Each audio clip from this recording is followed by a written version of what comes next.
and made new families, and they're here. It's the first time I've sat down here and in this space here, and I've just met somebody and just having a delightful conversation. It's just great to have this little meeting spot. The entire campus is 2 acres. Total cost over $141 million. There's also a full kitchen with a 12-week cooking class. They learn how to cut vegetables, they learn how to cook vegetables, all the way up to filleting fish and butchering chicken. Then they go and start making the meals for the center. So we do about 400 meals. And the point of this eventually is to hopefully have them cook at restaurants. Absolutely. So the third part of the program is that we place them in restaurants for an internship. And that is all in just phase 1 of the project. Phase 2 is expected to bring some 99 units of affordable housing for seniors, plus 25 units of supportive housing for young people. Expected completion date on phase 2 is mid-2020. So we're right outside on our rooftop deck. And we're overlooking our new senior housing that we're in the process of being built. It's phase 2 of our Anita Mae Rosenstein campus. It makes good sense to have seniors and young people mingling. Absolutely, yeah. The whole concept of the campus itself is to connect our transition age youth, 18 to 24, with our seniors. In the LGBT community, many youth are disconnected from their families, so our seniors can provide a mentoring role of connecting with them and helping them to understand how their sexual identity is part of who they are. There's people out there that are trying to build a wall to keep vulnerable people out. We built this to invite those people in, and we think that's better. We're very proud of what that represents.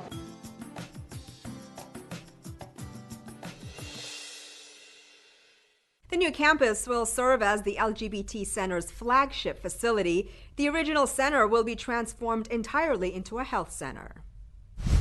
The next time there's an earthquake or fire, will you be ready? Well, that's the hope, as LA City Council member Mike Bonin recently hosted an evacuation drill in his district to make sure residents are prepared. Everybody talks about being prepared for an emergency. Are you prepared? I'm only half prepared, I would say. We have some stuff, some bags, some water. We don't have everything. Well, today we have a large-scale evacuation drill for the residents of Mandeville Canyon to be prepared in the event of an inevitable brush fire. So there's some unique challenges in this area when you have large fire apparatus coming up a small canyon road and people trying to evacuate out. And so what we're doing is simulating a wind-driven fire, like a Santa Ana wind conditions that would start north of Mandeville Canyon in Stone Canyon and come towards this area. Doing an evacuation drill here in this neighborhood is absolutely essential. It is one of the neighborhoods that is most at risk of a wildfire. There are limited ingress and egress from this neighborhood. Mandeville Canyon is a long, winding road with no other way out. I think it's absolutely necessary. I think everybody who live in Canyon should be here. If you look at the fires that we've had up north and how the people have suffered from that, there's no reason for people not to be here. People should be here because the people who don't know can create problems for people who do and be in the way instead of being part of the solution. Being able to test out again and again how to do an evacuation, what works and what doesn't, and how to engage folks best to notify them and get them to participate is absolutely essential. We're going to just do the exact drill as if it's a real thing and do the best that we can so we can learn from it, debrief, and become better. Are you ready? Well, I think that we can always be more ready.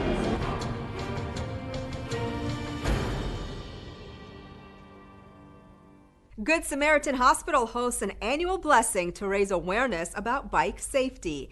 And as Gil Reyes reports, a special LA City Fire Department team is honored for their service. Children on tricycles and their parents are among the folks gathered outside Good Samaritan Hospital in Westlake for the 16th annual Blessing of the Bicycles. We have a whole community of cyclists, and that's what you have to do, is you have to bring people together. We're working to bring about awareness, to just share the road, motorists to just be aware of turning, looking in their side mirrors to look for cyclists. Hospital CEO Andy Lika hosts this multi-denominational service, a safety blessing for cyclists and their bikes before they hit the road. Perhaps a little prayer before every ride isn't such a bad idea. Last year, the Department of Transportation says 21 bicyclists were killed on LA City streets in vehicle-related accidents. That's tied for the highest number since 2003. Mayor Garcetti's proposed budget sets aside $117 million for traffic and safety improvements. You know who else rides? The LA City Fire Department Bike Medics. They received this year's Golden Spoke Award for safety from the hospital. We have a full-time team at Los Angeles International Airport where they're 7 days a week, 20 hours a day, and they provide EMS support to the fire companies around the airport. Are able to get anywhere in LAX in approximately 2 to 2.5 minutes. That's about 6 minutes faster than any fire engine or paramedic rescue. And while the nearly 200-member bike team is saving lives, the medics follow the same rules of the road as these kids. Just ask their moms.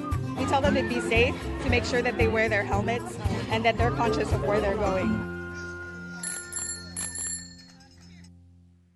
Mayor Garcetti's Vision Zero plan aims to eliminate all traffic deaths in LA City by 2025. Well, thousands of Angelenos came together in solidarity to mark Israel's 71st Independence Day and to celebrate the Israeli spirit with lots of entertainment, food, and family.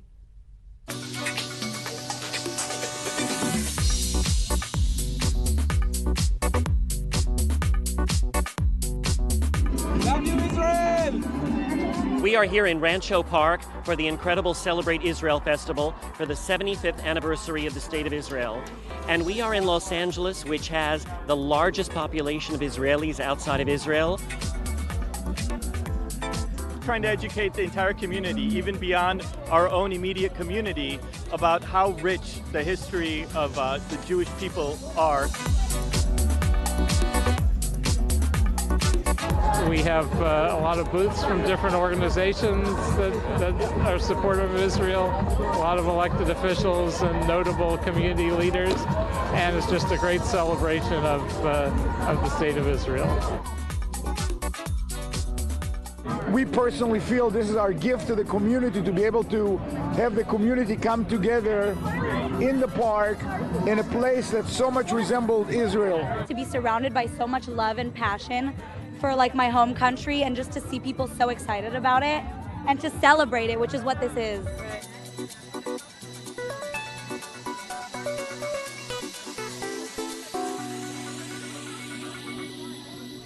The miraculous creation of a state of Israel is something that is a celebration not only for Israelis but for Americans as well. It's an annual tradition that brings families out on the water to experience the LA Harbor in a whole new light. The Port of LA hosted free boat tours to mark World Trade Week, and we climbed on board.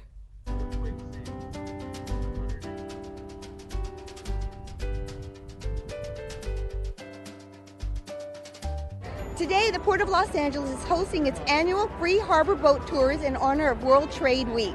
We host them every year. It's the Saturday after Mother's Day. We get about 2,000 visitors come down to the port, and we have them boat tours in two locations, Wilmington and San Pedro.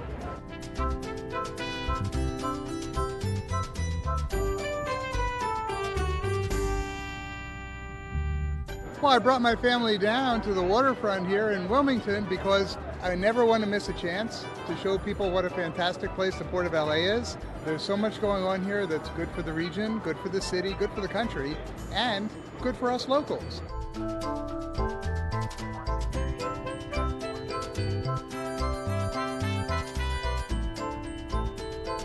The port is probably one of the largest employers somewhere, some way. Everyone's job is kind of connected back to the Port of Los Angeles. So it's always nice to know where your items come from, your clothes, your shoes, your television sets, your easy chairs, and even your cars.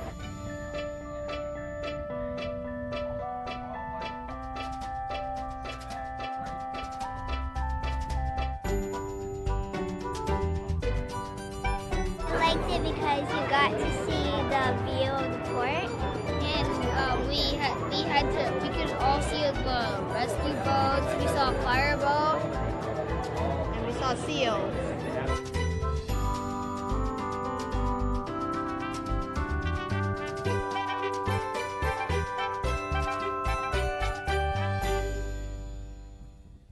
do you get when you mix opera and mariachi? Well, you get an incredible fusion of sound and culture that's music to the ears. Mi cantar se vuelve gitano cuando es para ti.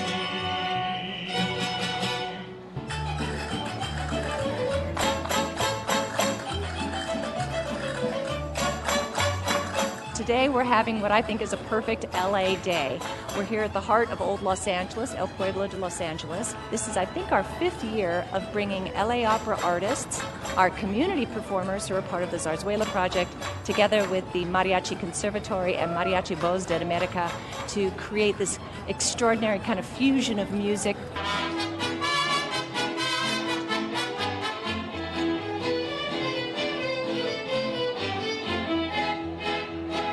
Even though we are two different music genres in music, we're coming together and performing and giving a free concert for our community here in Plaza Olvera. It would be wonderful for us to be able to have our community, or my community, be able to be more exposed into zarzuela music.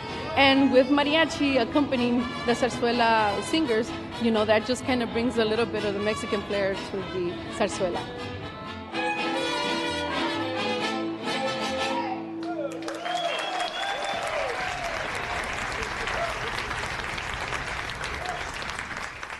The streets around Hollywood High School just got a lot safer. City leaders come together to keep Los Angeles beautiful, and signs marking athletic championships are unveiled at Sierra Canyon High School.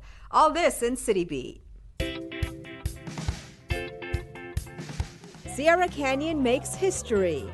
Porto Ranch's Sierra Canyon School, normally known for its academic achievements, has scored big on the athletic side too. The school's boys and girls basketball teams have both cinched the state championships for 2019, a first in California state history. Congratulations, Sierra. Up at Hollywood High School, Councilmember Mitch O'Farrell cut the ribbon on the installation of new state-of-the-art pedestrian lights.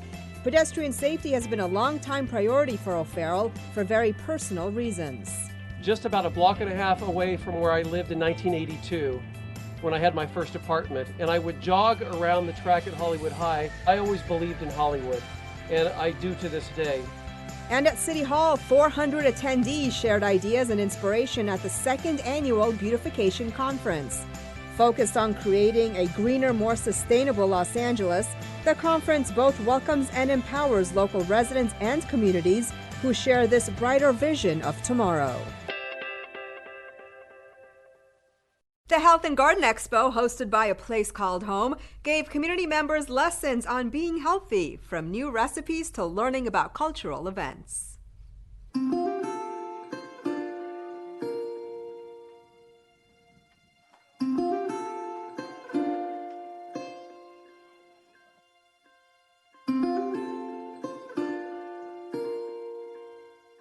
This is our annual Health and Garden Expo. This is an opportunity for us to share with the community ways to get healthy, eat healthy, learn how to grow a garden, organic vegetables, learn recipes, and then also be exposed to various kinds of cultural events and ways to, take responsibility for their own well-being.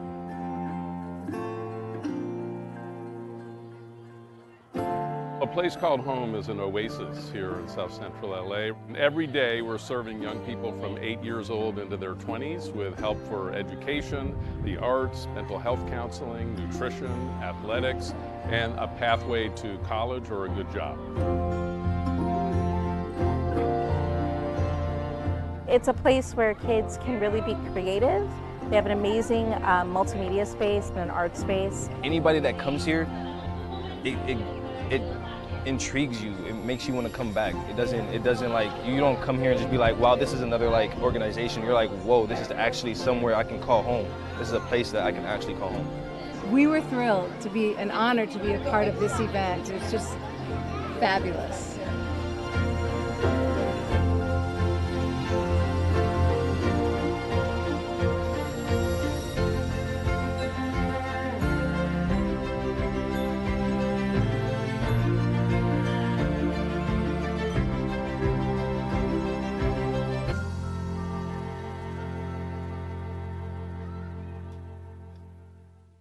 Do you love animals? Then help celebrate National Animal Rights Day. Take part in the biggest family party of the summer and come out for a classic car show to benefit a good cause. All this and things to do.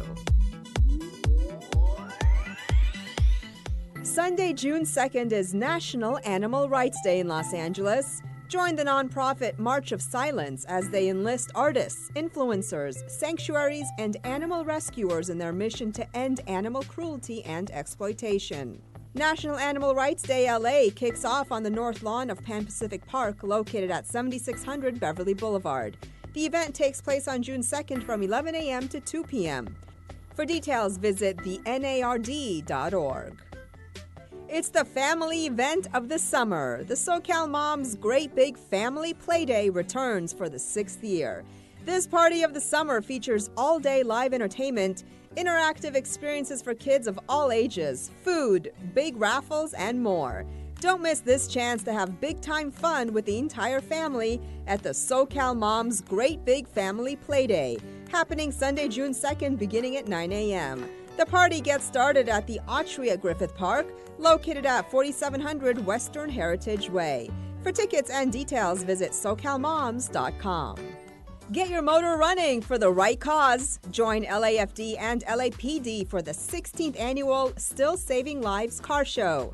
This event is part safety fair, part live auto auction with displays, demonstrations, and a raffle. Proceeds from the event will benefit the Widows, Orphans, and Disabled Firemen's Fund. Admission is free to attend, so swing by the Still Saving Lives Car Show, happening Saturday, June 1st at Warner Center Park, beginning at 9 a.m. For details, visit vtac-vtd.org.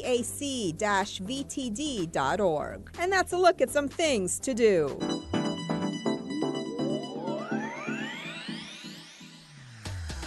Well, that's it for this edition. I'm Yana Kay. From all of us here at LA This Week, thanks for joining us.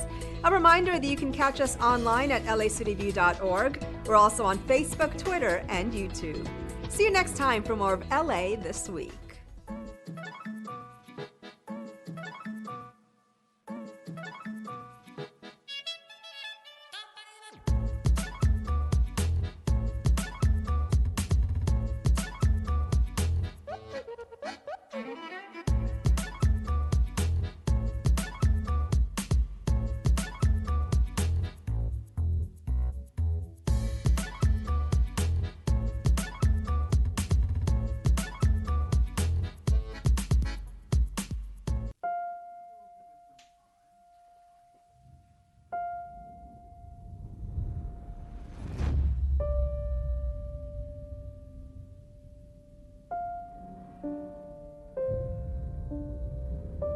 What if a disaster strikes without warning?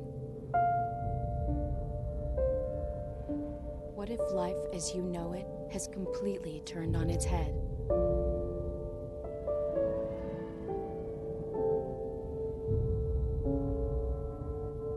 What if everything familiar becomes anything but?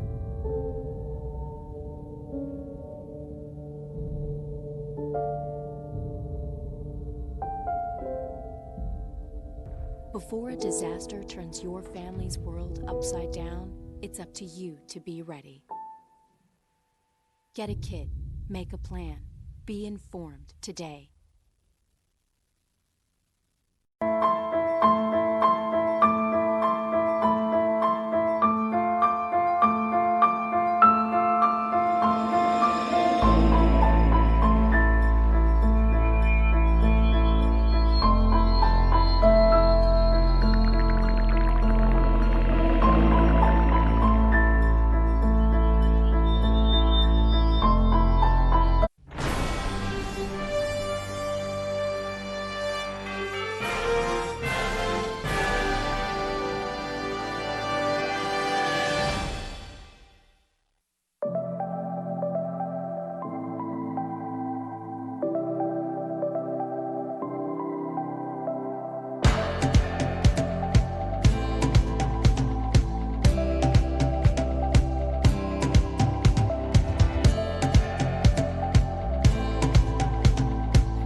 Good morning, good morning.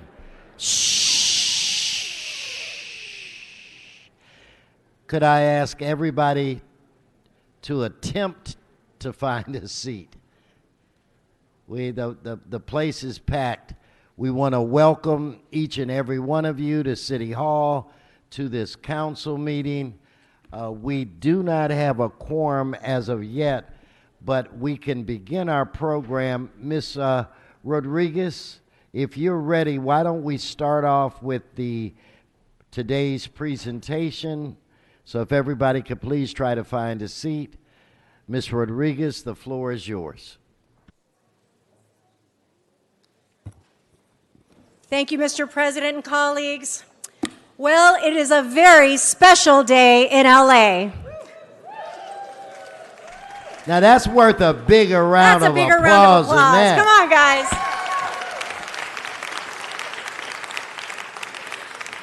You know, as my colleagues were noting, it's only in Los Angeles where we can honor one of the greatest ska bands and honor Jewish Heritage Month all at the same day. So this is what Los Angeles is. And I am very proud to be joined today by members of the Specials, Terry Hall and Horace Panter, who and Linval Golding, who unfortunately they've had the most ridiculous tour schedule. And I don't know how you guys keep pace. I mean, frankly, your schedule seems a little bit crazier than mine. And it's phenomenal, the tour schedule that they've maintained. But today we are here to celebrate and honor and declare in the city of Los Angeles the Specials Day in LA.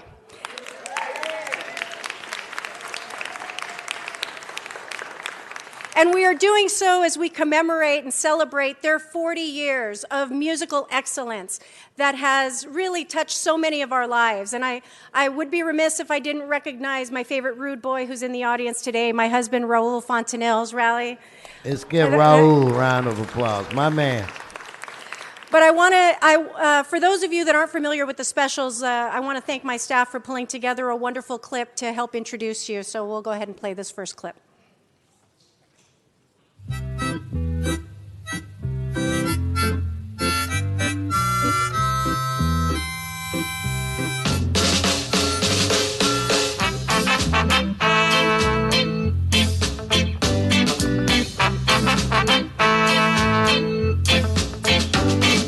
Stop your messing around.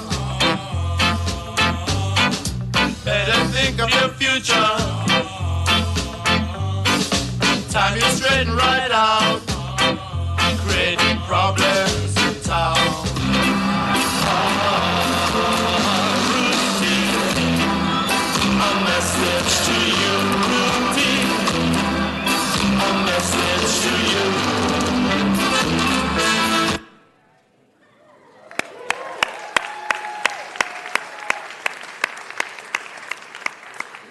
So I recognize that many of you may not be familiar with these fine gentlemen, and their music has really been woven into the fabrics and the narratives of our lives. So often their music plays, and it's been mainstreamed in a number of commercials and movies, and you just never really recognized it, because I know many times when I've asked folks if they like ska music, many of them really don't know what that is. So I want to share with you a little bit of familiar history, and I also have one more clip that we'll share shortly. But first, I want to give you a little bit of a brief history.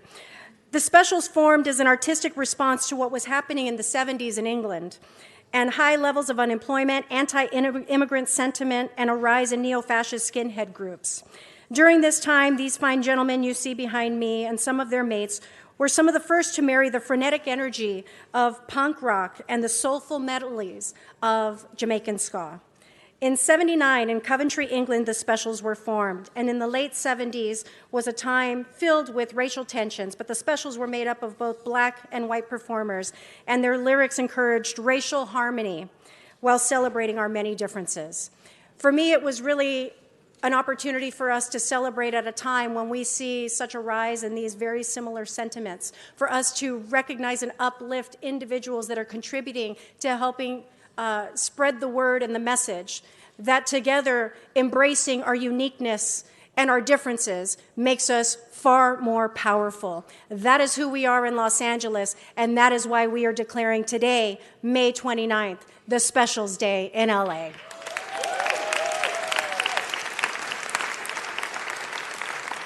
And so I want to share with you a brief clip because it's one of my favorite clips. And I think if you don't, for those of you that see it, I think it's just a reminder of, again, how this music has been woven into so much of our youth. And so I'd like to play this next clip.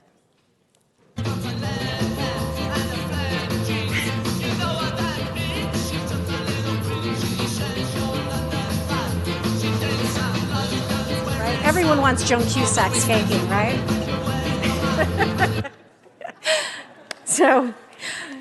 So bands, bands like Madness, The Selector, and the English Beat would follow the example that was started with the Specials, and their songs, A Message to You, Rudy, Ghost Town, Gangsters, and so many others are still heard in clubs and on radios around the world. And so with their latest album, Encore, released earlier this year and quickly climbing the charts, they are in the midst of another international tour, and I am so proud to be joined by them today and to have their presence honor us here in Los Angeles Council Chambers.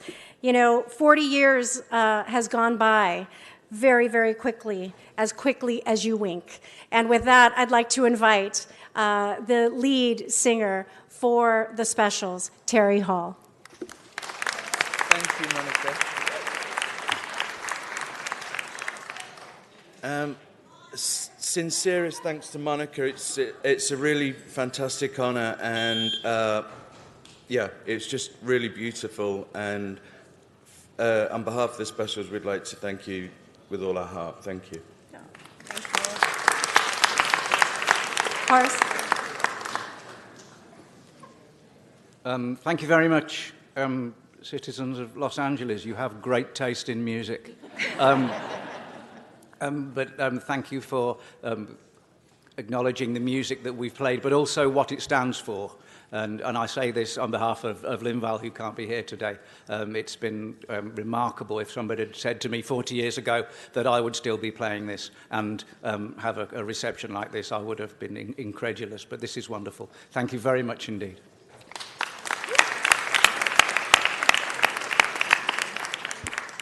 So, Mr. President, colleagues, again, thank you for helping me give the most distinguished honor we can give folks that helped to create the narrative that we need to exemplify here in Los Angeles. And ladies and gentlemen, with that, we declare May 29th, the Specials Day in LA. All right.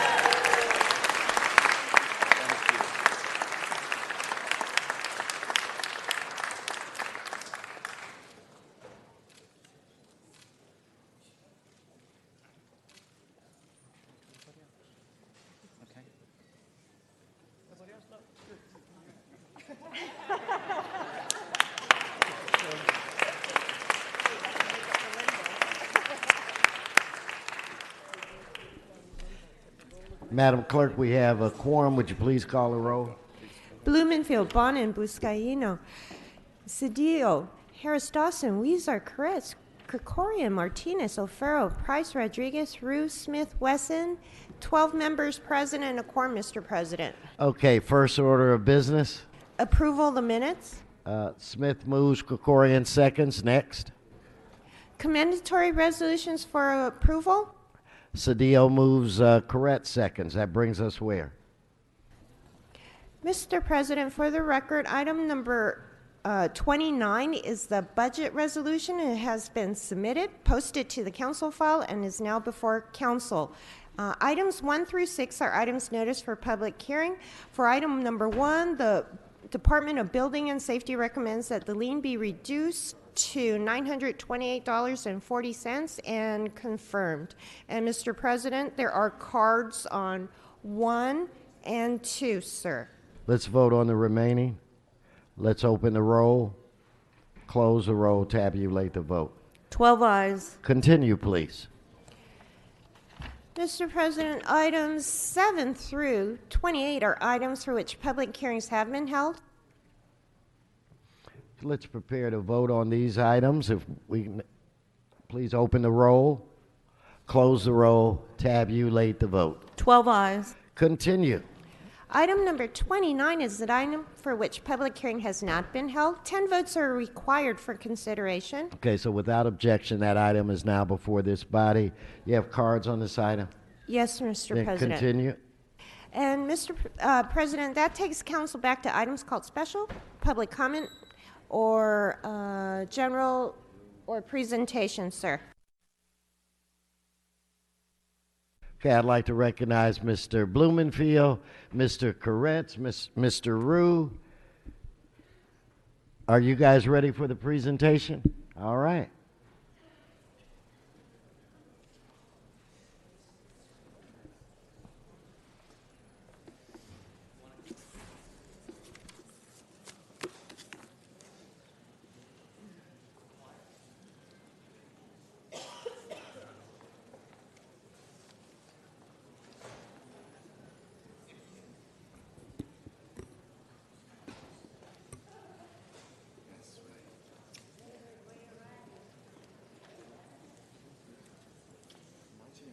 All right. Well, welcome to the 3rd annual celebration of Jewish Heritage Month in City Hall. All right. Yeah.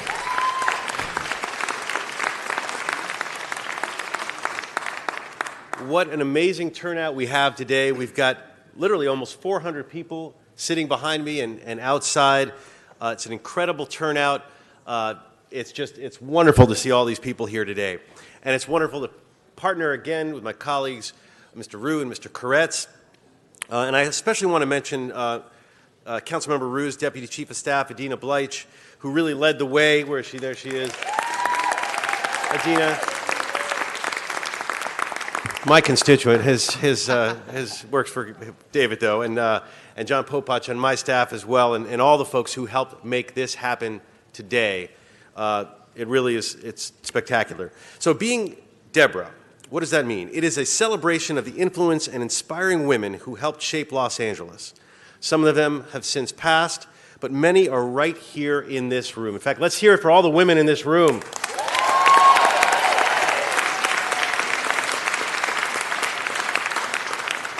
Now, Deborah historically was the only female judge mentioned in the Bible. She was the prophet in the time of around 1100 BC. And all this month, I hope you've seen the wonderful art exhibit on the bridge across from the controller's office. There you can see an amazing array of women we are recognizing, and you can even pull a fact sheet about each one of them. And when you look on that wall, you'll see some women that you know and that are part of the fabric of society. You may not have even realized were Jewish leaders. And then you'll see some other folks that you don't even know about, and you're going to learn their story and be really impressed and amazed. I'm so happy that so many are joining me again this year as our city attorney, our controller, and my colleagues on the council, David Rue, Paul Koretz, Paul Krikorian, Greg Smith. You may recall that 2 years ago we had a wonderful exhibit display sponsored by the UCLA Alan D. Levy Center for the Jewish Studies and the Jewish Historical Society. It was called From Brooklyn Avenue to Cesar Chavez, and it was about Jewish history in Boyle Heights. Well, they're sponsoring again this year, and so you can see that slightly revised version of that exhibit again. And last year we built on that. The theme was 150 years of Jewish cultural heritage in Los Angeles. And this year is bigger and bolder than ever, and my colleagues and I will be recognizing all of this year's sponsors as we go through the program, throughout the program. And just a little more on Jewish American Heritage Month. A lot of people wonder what being Jewish means. Is it a religion, a culture? Both are true. Is it an ethnicity? That's also true. What's unique about it is there's really no right answer. For everybody who's Jewish, it's some different combination of those factors that make you identify and self-identify as being Jewish. While the Jewish people began with the descendants of Abraham, Isaac, and Jacob, there are many different ethnicities within the overall Jewish ethnicity, and certainly within here in Los Angeles. In Los Angeles, Jews have helped push the envelope on social and political issues, not just for themselves, but for others. Jews were among the first to march along the civil rights movement in the South, contributing to the change in this country because we've understood that through our heritage, what it has meant to be persecuted and kicked out of practically every country in the world. Part of the fabric of being Jewish means caring about the plight of all people, trying to heal the world. You've probably heard Tikkun Olam, which is a saying you'll hear Jewish people talk about all the time. The women that we honor today and the entire month did just that. They are helping the downtrodden, and that is a key to their Jewish identity. Now it is my pleasure to turn it over to Councilmember Koretz for some additional opening remarks. Mr. Koretz. Thank you, Bob. Jewish Heritage Month is an important event that allows us to recognize the invaluable contributions of Jewish people. I'm honored to celebrate our heritage and especially the contributions of Jewish women who have been positive change agents in our city. It may seem that we have many Jewish celebrations throughout the year, whether it's religious observances like the high holidays or times like Holocaust remembrance, but with anti-Semitism on the rise, presentations like ours today, where we celebrate the heroes in our community, especially the women who have made great change, not just in the Jewish community, but in the city of Los Angeles and beyond. They are role models. They're certainly role models for Jews, and they're role models for other women, but they are role models for all of us. Thank you to everyone who made today possible, and particularly to Councilmember Bob Blumenfield and Councilmember David Rue.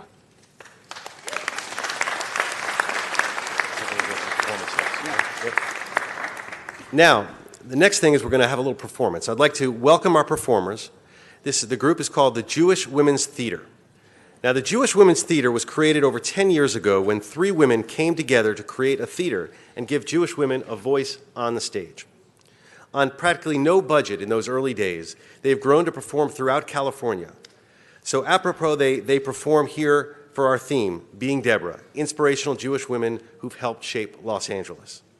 And that was in the spring of 2007. In the fall of 2008, the Jewish Women's Theater debuted in the backyard of homes in the Pacific Palisades and with the express purpose of giving voice to Jewish women on stage. Until then, no theater company in America had pledged to welcome and encourage contemporary stories by Jewish women and to adapt them theatrically, giving them life in front of a live audience. They had no space, they had no money, but what they had was talent, creativity, and drive. And these women wanted to share their stories.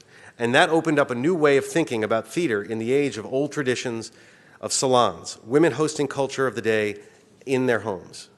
Sparing the expense of a theater, sets, costumes, and props meant that they could focus fully on presenting powerful stories in unexpected and convenient venues, reaching much more of a local neighborhood across Los Angeles.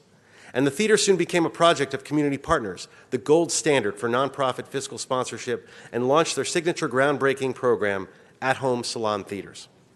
Since then, they have grown exponentially, drawing over 13,000 patrons annually in a variety of venues in Southern California, the San Francisco Bay Area, and beyond.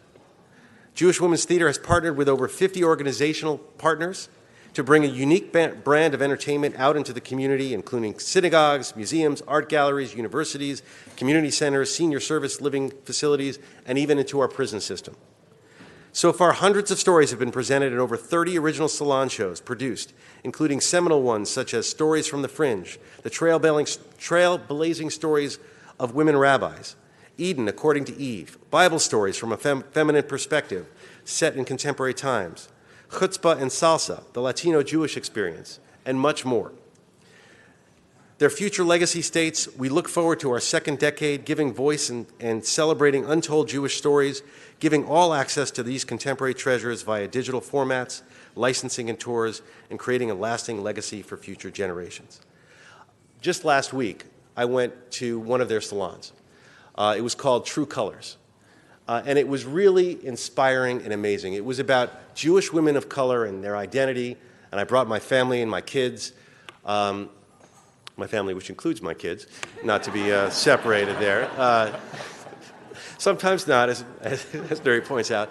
But I thought it was really important, both because my kids are are Jews of color, and for them to experience that. And it was really an inspirational performance. And in fact, I believe part of their performance is going to come from that, where they do a series of vignettes. So without further ado, let me call up Rhonda Spinak to give you a certificate and then get your theater group performing. Rhonda?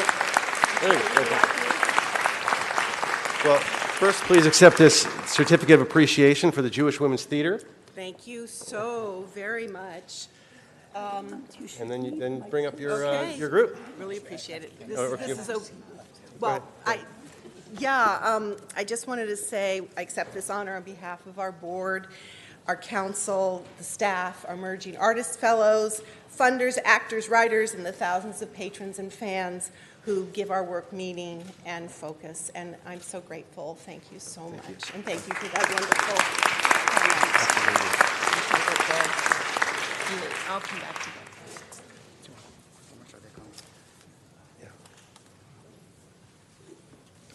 So, we are very honored and grateful to be here celebrating Jewish American Heritage Month and excited to share two pieces from True Colors, which the councilman mentioned that he saw just a week ago.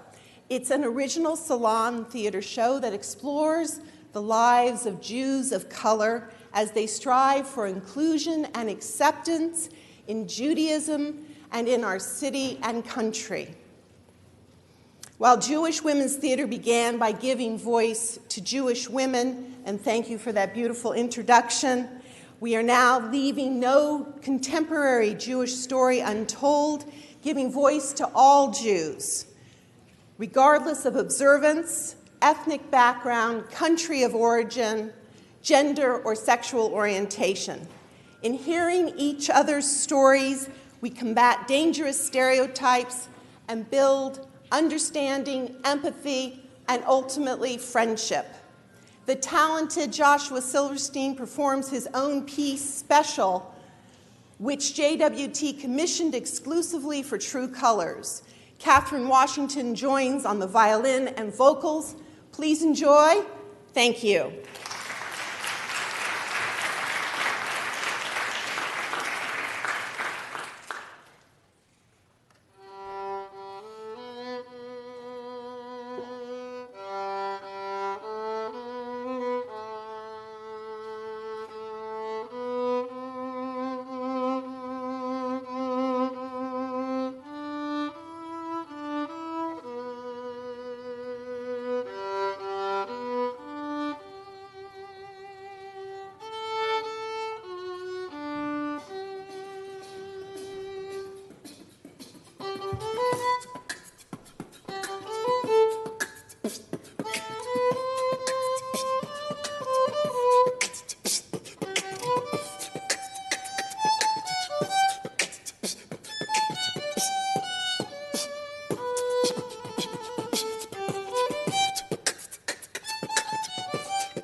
I'm special.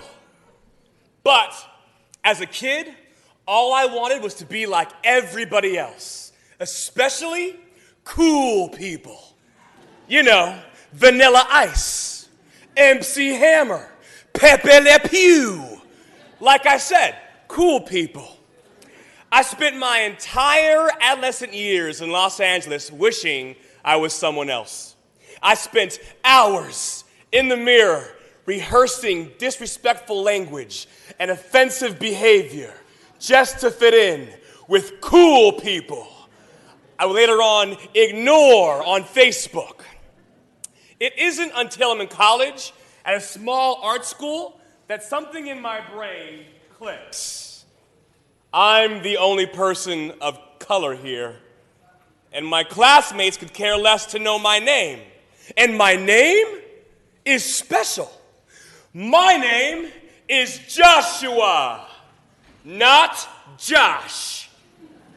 My middle name is Reuben, after my grandfather's original first name. He changed it from Reuben to Robert to not get beat up by Nazi sympathizers.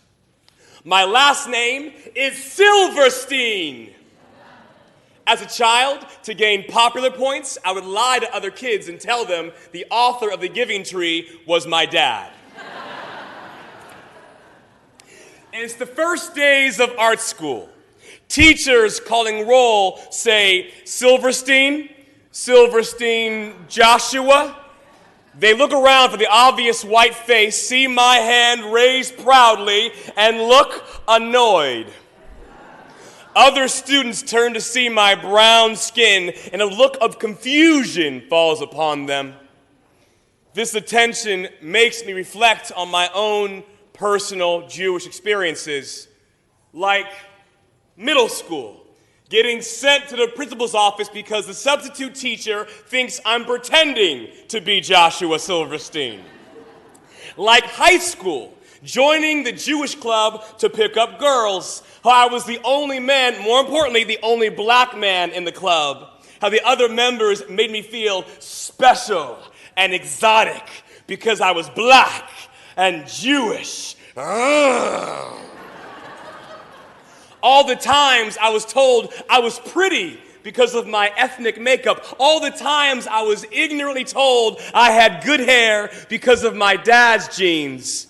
And so, it is while sitting here in college by myself at lunch, I realize, oh my Jewish God, I'm a sexy unicorn. A black Jew? Had that ever existed before me? The internet's barely a thing, so I can't Google it. But then I remember Lenny Kravitz exists too.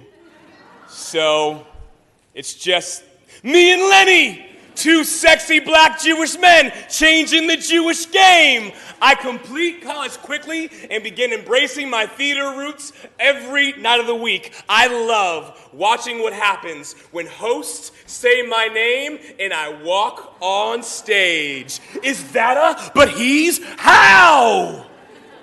I soon begin to start my sets by saying, hello, my name is Joshua Silverstein, and if you're confused by that, you're a racist.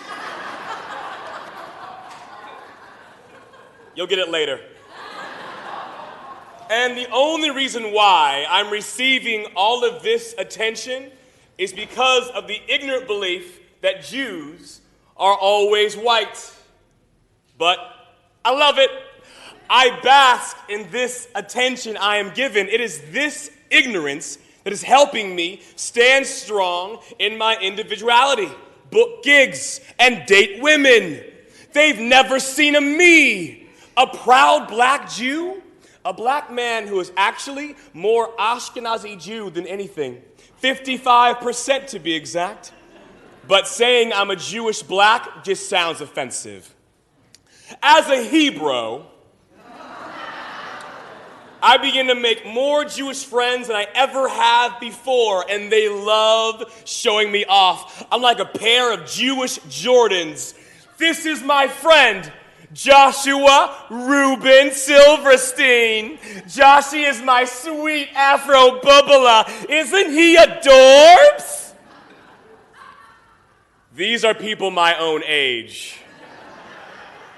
I'm invited to synagogues to lead discussions of diversity and inclusion, even though secretly I'm like, if you guys start to really embrace diversity, I'll be out of a job. Because this belief of me being one out of two black Jews is really working for me. 10 years pass, and I have become the most famous, the third most famous Silverstein in the world. In my mind, there's Shel Silverstein, the author, Silverstein, the band, and me. I am special, special, special. A high school friend reaches out to me on Facebook to tell me about this Jews of Color Shabbat that's happening soon in LA. Jews of what?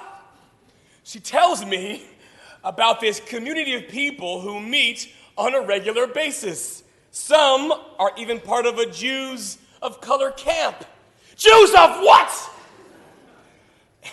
When are these Jews of color meeting for this Shabbat? I write, and I keep thinking, there are others like me, other unicorns. I have to go. This might be my tribe. The Shabbat is held at one of the members' homes. The homeowner greets me at the door. She is my complexion, strained hair, round cheeks, shorter than me, bubbly personality, and Jewish. Too Jewish. There are others, different heights than mine, kinkier hair than me, charming, attractive, funny, too funny. All Jews of color, not just black ones, but Mexican Jews, Filipino Jews, Indian Jews, all joking and sharing stories and eating and drinking together. This is going great. I do not like this. My pulse is gradually climbing throughout the evening. How dare these people exist? Is this some sort of conspiracy to belittle my limelight? Because it's working. I came here to shine, but here I'm just some light-skinned guy in the room. Compared to them, I'm barely Jewish. I didn't have a bar mitzvah. I didn't think people would go. I hate temple. It's boring. There are actual prayers said during Hanukkah? Not according to my atheist Jewish grandparents. These are not the experiences I'm hearing from most of these Jews of color who can quote the Torah on command. I had been considered to be a Reformed Jew, but here I am something else. Here, I'm just a black guy. No, not a black guy, a black goy. I go home feeling like I'm living my own episode of The Twilight Zone. Suddenly, I'm not special. And these Jews of color won't let this episode end. They start showing up at my shows, popping up on my Facebook and Instagram feed, inviting me to their super diverse weddings and parties, and they're calling me their friend. They want me around, even though I don't have the same exact Jewish or black experiences they have. Apparently, while there can be similarities and intersections, no two black Jews are the same. I know. And apparently, there are way more than just two. These people want me around not just because I am black and Jewish, but because I am Joshua Reuben Silverstein. Because I am the only Joshua Reuben Silverstein that has my memories, my experiences, my life. There will never be a me like me ever again. And being around a bunch of unicorns, I realize that me being just me is pretty special.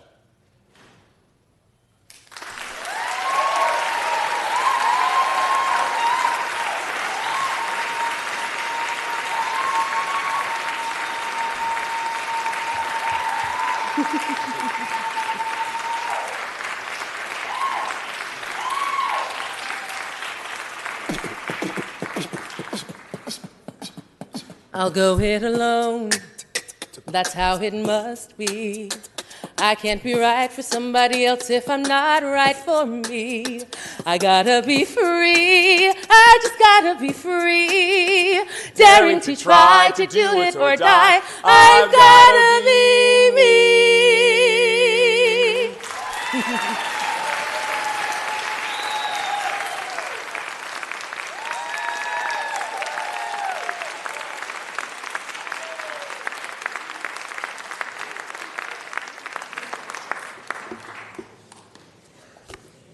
Well, thank you. That was incredible. Thank you so very much. Let's give another round of applause for the Jewish Women's Theater. Do you want to come? our controller and our city attorney could join us as well as Councilmember Bob Blumenfield, Paul Koretz, Paul Krikorian. I think we're all going to be up, so come on up. But I am so proud to help put up this annual event that celebrates our city's dynamic Jewish community and shares how the Jewish history is imbued into the story of Los Angeles. And I'm so pleased to invite up one of the people who can tell the story best, and that's Stephen Sass of the Jewish Historical Society of Southern California. Stephen?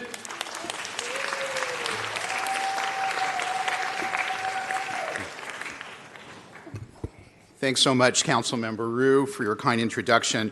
I also want to thank you and your office, especially Adina Bleish, for your extraordinary efforts in making this celebration happen again this year. When National Women's History Week was designated in 1982, the Joint Resolution of Congress stated, American women of every race, class, and ethnic background have played and continue to play a critical economic, cultural, and social role in every sphere of our nation's life. And despite these contributions, the role of American women in history has been consistently overlooked and undervalued in the body of American history. And as Seidel Kramer and Jenny Mazer note in their book, Jewish Grandmothers, although all minority groups are victims of our society's propensity to stereotype, Jewish women in particular have suffered from this traditional glossing over. When they have been recognized, it's been only to face denigration.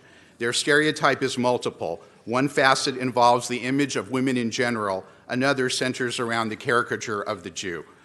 This morning, as we celebrate Jewish American Heritage Month with our theme, Being Deborah, a history of Jewish women creating change in Los Angeles, here in Council, and in the special exhibit profiling 30 women and organizations on display in the Bridge Gallery between City Hall and City Hall East, we hope to create change in this narrative by beginning to acknowledge and pay long overdue tribute to Jewish women's contributions to our city. In the Bible, as Councilmember Blumenfield mentioned, Deborah is one of the major judges, meaning charismatic leaders rather than judicial figures, the only female judge and also the only judge to be called a prophet. Who is the Los Angeles Jewish woman? Like Deborah of old, she is a decisive figure, leading change, exhibiting courage and conscience, often in the face of opposition or indifference. Here are a few examples.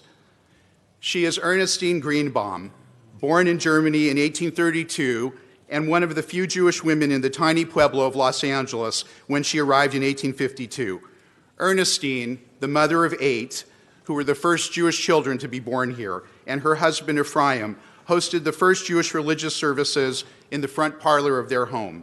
Inspired by the hospitality of California rancheros, coupled with her strong entrepreneurial spirit, Ernestine opened a boarding house for unmarried immigrants.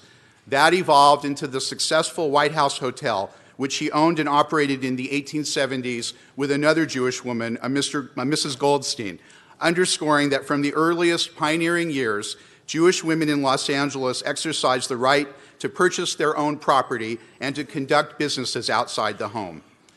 She is Rosa Newmark. Born Rosa Levy in London in 1808, she married Joseph Newmark in New York in 1835 and had 6 children, 4 girls and 2 boys. Arriving here in 1854, the Newmarks became the city's leading Jewish family. In 1870, Rosa founded LA's first women's charitable organization of any kind, the Ladies Hebrew Benevolent Society. While the society's membership came from the Jewish community, it was observed that there has never been a public calamity where assistance was asked that the society did not respond. The group is one of the forerunners of Jewish Family Service of Los Angeles, which continues to serve all Angelenos, regardless of faith or background. Less well known is that Rosa was also active as a fundraiser for our city's first institution of higher learning, St. Vincent's College, which we know today as Loyola Marymount University. She is Dr. Sarah Vason. Born in Illinois in 1870 as the daughter of a family of 9 children, Sarah became interested in obstetrics and gynecology at a very young age while helping her mother.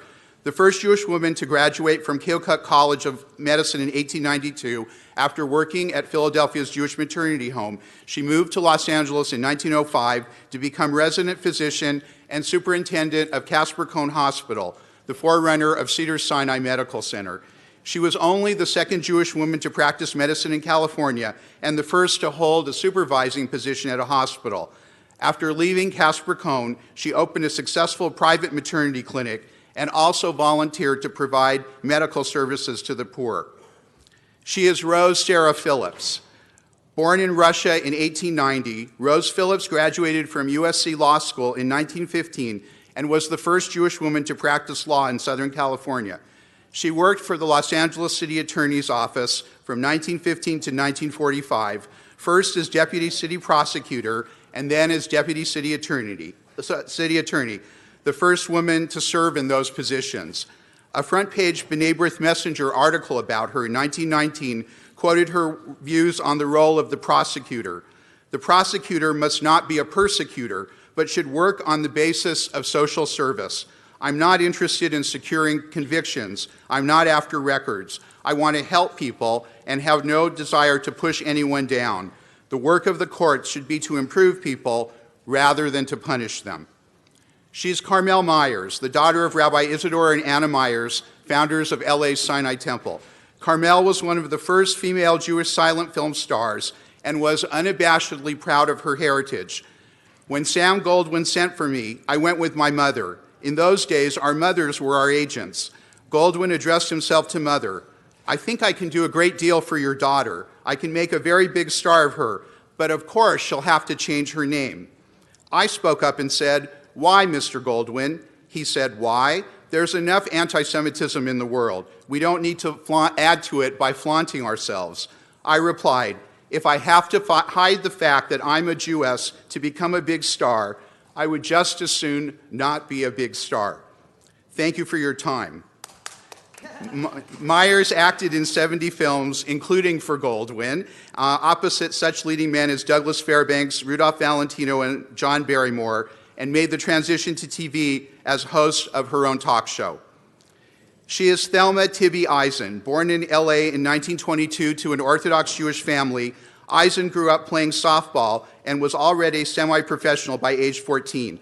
An outstanding athlete, she played in a short-lived professional football league until this city council, well, not this one, banned tackle football for women in 1941. Eisen then became a top outfielder and right-hand batter for the All-American Girls Professional Baseball League, the subject of the 1992 hit movie A League of Their Own. Eisen was inducted to the National Jewish Sports Hall of Fame and Museum in 2004. She is B. Abrams Cohen, whose daughter Janice is here with us this morning. Grateful to America, where she moved from Romania at age 10, B. wanted to give back and join the U.S. war effort, working as a real-life Rosie the Riveter at Douglas Aircraft in Santa Monica. She then enlisted in the Army and worked mimeographing top-secret documents and also on kitchen patrol. Cohen spent more than 70 years supporting military and Jewish charities, including 35 years serving the National Ladies Auxiliary of the Jewish War Veterans and helping children with cerebral palsy. When she died in 2015 at the age of 105, she was believed to be the oldest living female veteran in California. She is Carolyn Layton, whose family are also here with us this morning. Carolyn launched a technology and aerospace consultancy firm in 1985. The stories of frustration she heard from the brilliant, well-educated women in the companies that she worked with inspired her to start Women in Technology International in 1989, just as the internet and digital evolution swept California. Now a global organization reaching over 2 million people, this year WITI celebrates its 30th anniversary, working with hundreds of companies to remove glass ceiling barriers for women in tech, continuing Carolyn's powerful advocacy and vision. They are the Jewish women of South LA who joined with their African American neighbors in the 1930s to overturn the LA Rec and Parks Department's outrageous policy of only allowing blacks to swim in the city's pools on the day before the pools were cleaned. They are the Jewish women who, together with their Latino co-workers and neighbors in Boyle Heights, worked to improve wages and working conditions in the garment and food processing industries and achieved unparalleled benefits, especially for the era, such as equal pay for equal work and vacation pay. They are those featured in the exhibit who I've been personally fortunate to know and from whom I've learned so much. Donna Bajarski and Rabbi Denise Egger, and Zichronan Livracha, may their memories be for a blessing, Pauline Hirsch, Dr. Barbara Meyerhoff, and Barbara Yaroslavsky. They are my 11 nieces, the Jewish women of the future, represented here this morning by my niece Jamie Cooperman, who is already making her mark as an attorney in LA Public Service. As the authors of Jewish Grandmothers note, to these women who have contributed so much to our lives, in some cases to our very survival, we owe a history of themselves, and by implication, their generations. To ourselves, women and men, we owe a sense of pride in those who helped to make us what we are, and the reconstruction of lives with which we should and must identify. Today, we begin to tell their stories so that none of these women, and no one like them, is ever left out again. Thank you very much.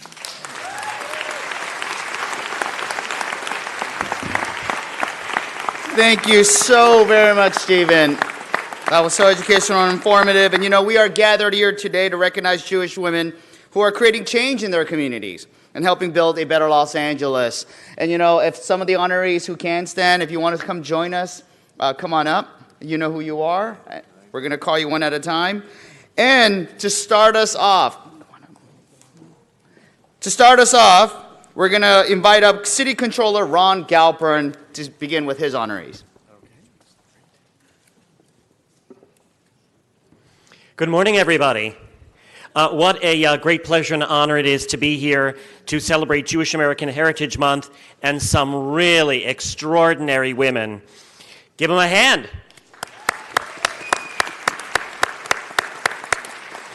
Thanks so much to Council Members Blumenfield and to Council Member Rue and to all of the other council members and Council Member Koretz and Krikorian and Smith for co-sponsoring this and for all of your hard work and for the work of a great staff in putting this together.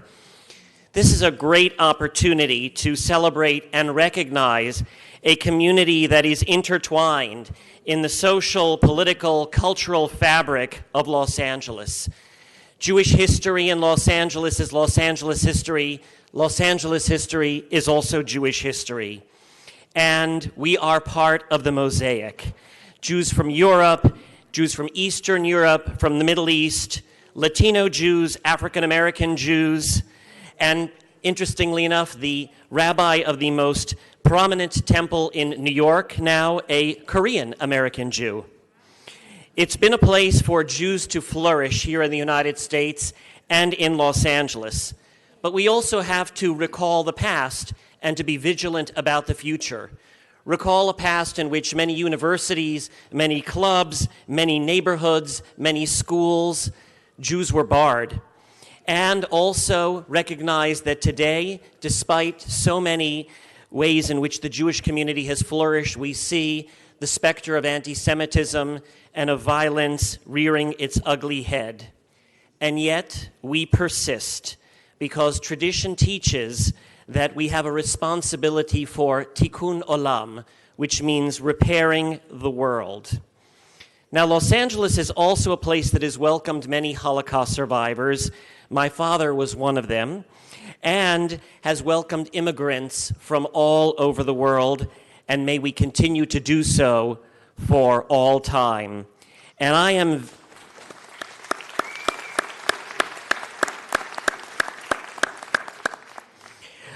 am very proud to be able to honor today Sidonia Lax. And Sidonia, would you like to come up? Now, by the way, everybody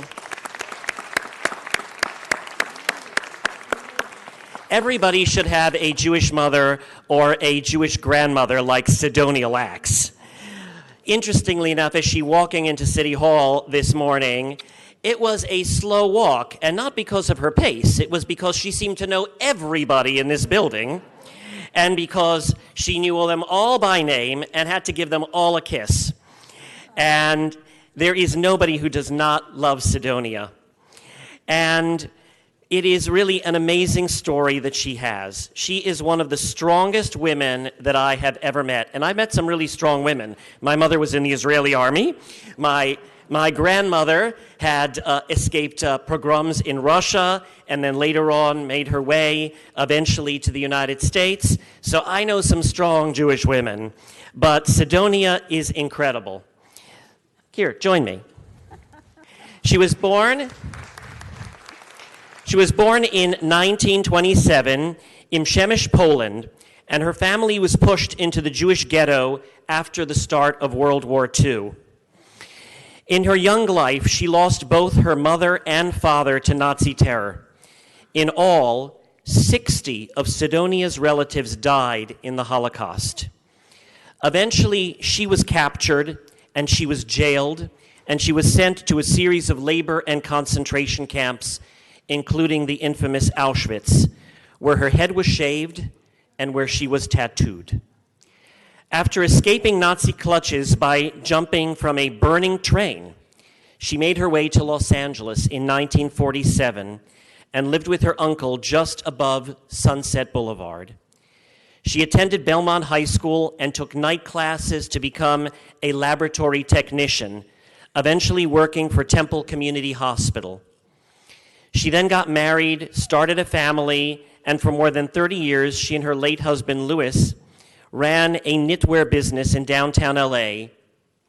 Since 2007, she has led the change of the Builders of Jewish Education March for the Living in Poland and has made many visits there with teenagers, teaching them about the history of the Holocaust and helping those with limited financial resources make the trip through a scholarship program that bears her name.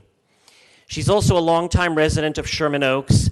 She's been a member of the community with neighborhood groups. She's on a neighborhood council. She has spoken to thousands of students and residents about her experience, giving them hope. And from her civic engagement to her philanthropic efforts to all the things that she does for her friends and for her family, she does it all. We should all be so lucky to have as much energy as her. She has been quoted as saying, "I'm not a survivor, I'm a thriver." And at age 92, you are thriving. Just a few weeks ago, I was visiting Sidonia at her house, and we were having a spirited discussion on everything, on politics, on the state of Los Angeles, on the tree on the street that had not been trimmed. You name it. She is a spark plug. And so on this special day, on behalf of the city of Los Angeles, I'm incredibly proud to honor Sidonia for all that you have done and continue to do for survivors and their families, for thrivers, for the Jewish community, for all of Los Angeles. So please join me in a round of applause for Sidonia.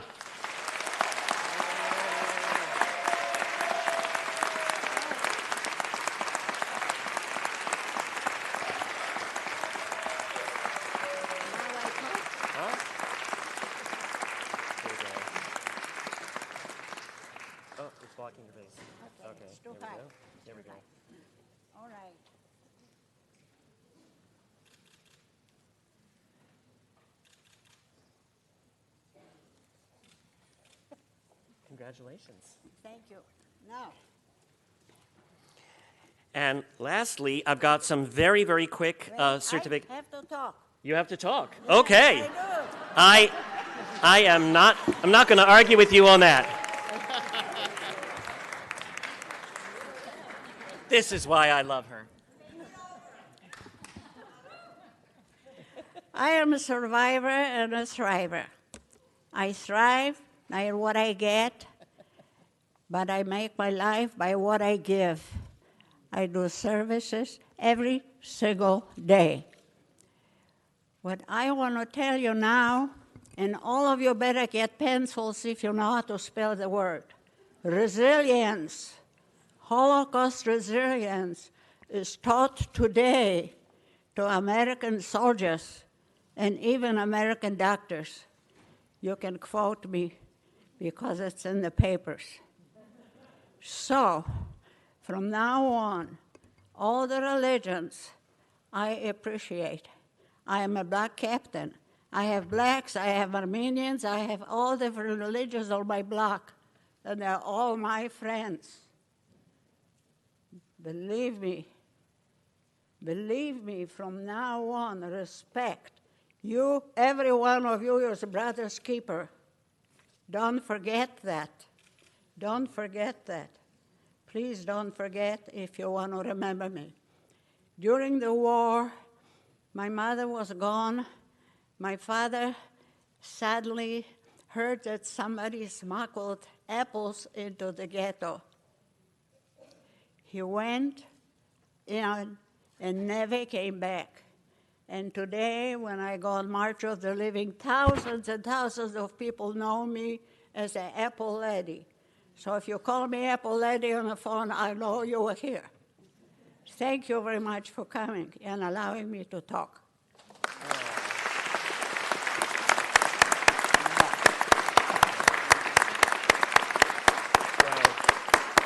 I think I've got two very quick ones. Isn't she amazing? Wow.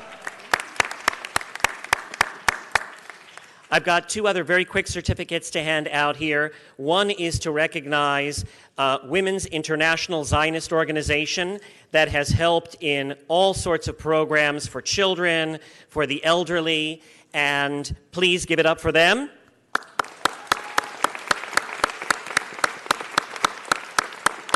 And also to the Israel Bonds Organization that builds all sorts of amazing infrastructure, including water projects, things that help all the people in the region. So give them a congratulations as well. Thank you so much.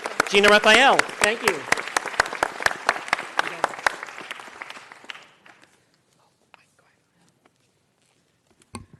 Thank you, David, for that stirring introduction. I appreciate that. I'm Mike Fewer. I'm the city attorney, and I want to begin, as I was listening to the other speakers, I have a real privilege to acknowledge an extraordinary woman. Before I do that, I want to just speak for a second about, I was thinking about my grandmas, actually. My grandma Ethel, who was born in a little village on the border between Russia and Poland. The Cossacks were ravaging the community and slaughtering Jewish people, and when she was 12, her parents said, "It is not safe for you here anymore. We're giving you a ticket to go on a boat to America. We will never see you again." And eventually she made her way to Boyle Heights, where she and my grandfather made a life. And I think about my father's mother, my grandma Dorothy, who was the one kid in 10 who the family could afford to educate. So she rode on the top of a train. She couldn't afford a ticket in the train from her little village into Moscow to become a doctor until they found out she was Jewish. And that ended that dream. So she tried to become a teacher, and the same thing happened. And eventually she too immigrated to this country and became the assistant manager of somebody else's mom and pop grocery store during the Depression to make a living. My two grandmas have an extraordinary impact on me. Their courage, their determination, their passion for education have lived on through my family. And it's in their spirit that I want to recognize the woman whom I have very privileged to choose to acknowledge today, Giselle Fernandez. Giselle Fernandez, Giselle, could you come forward, please?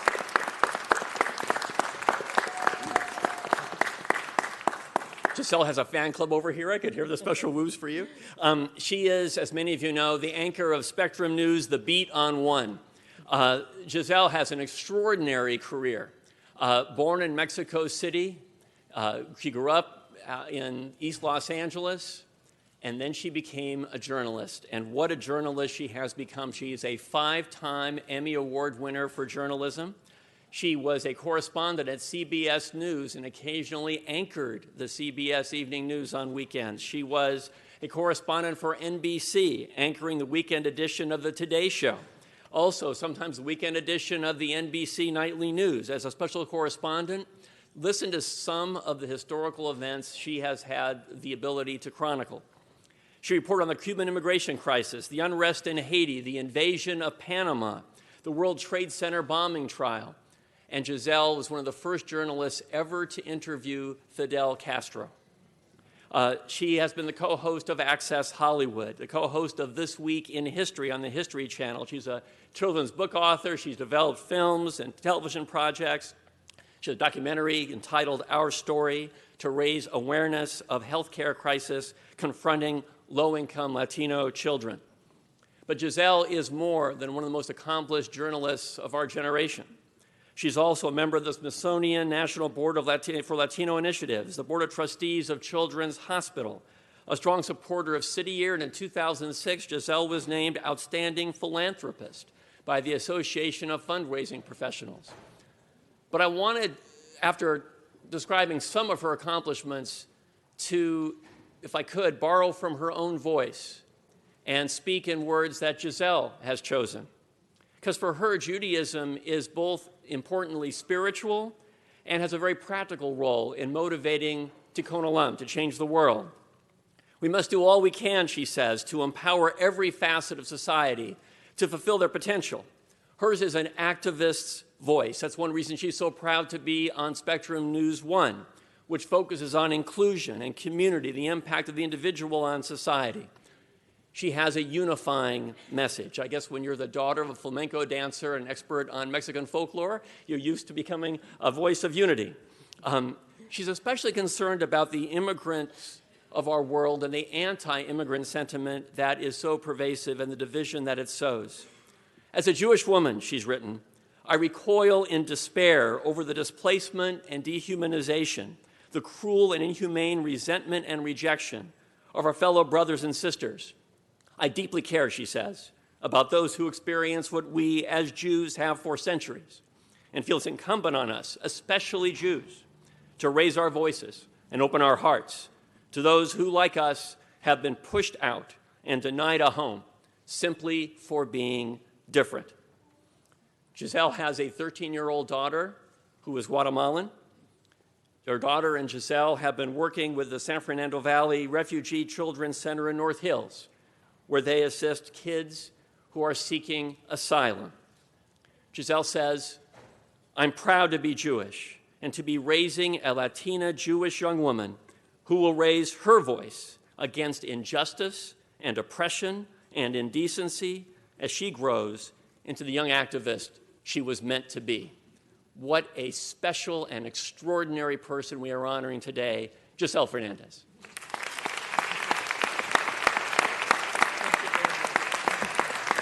And I have two certificates that we'll take the photograph with. And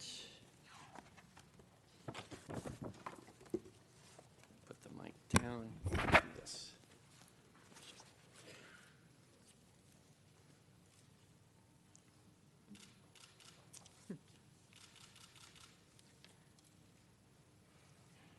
Congratulations, Giselle. Thank you so much.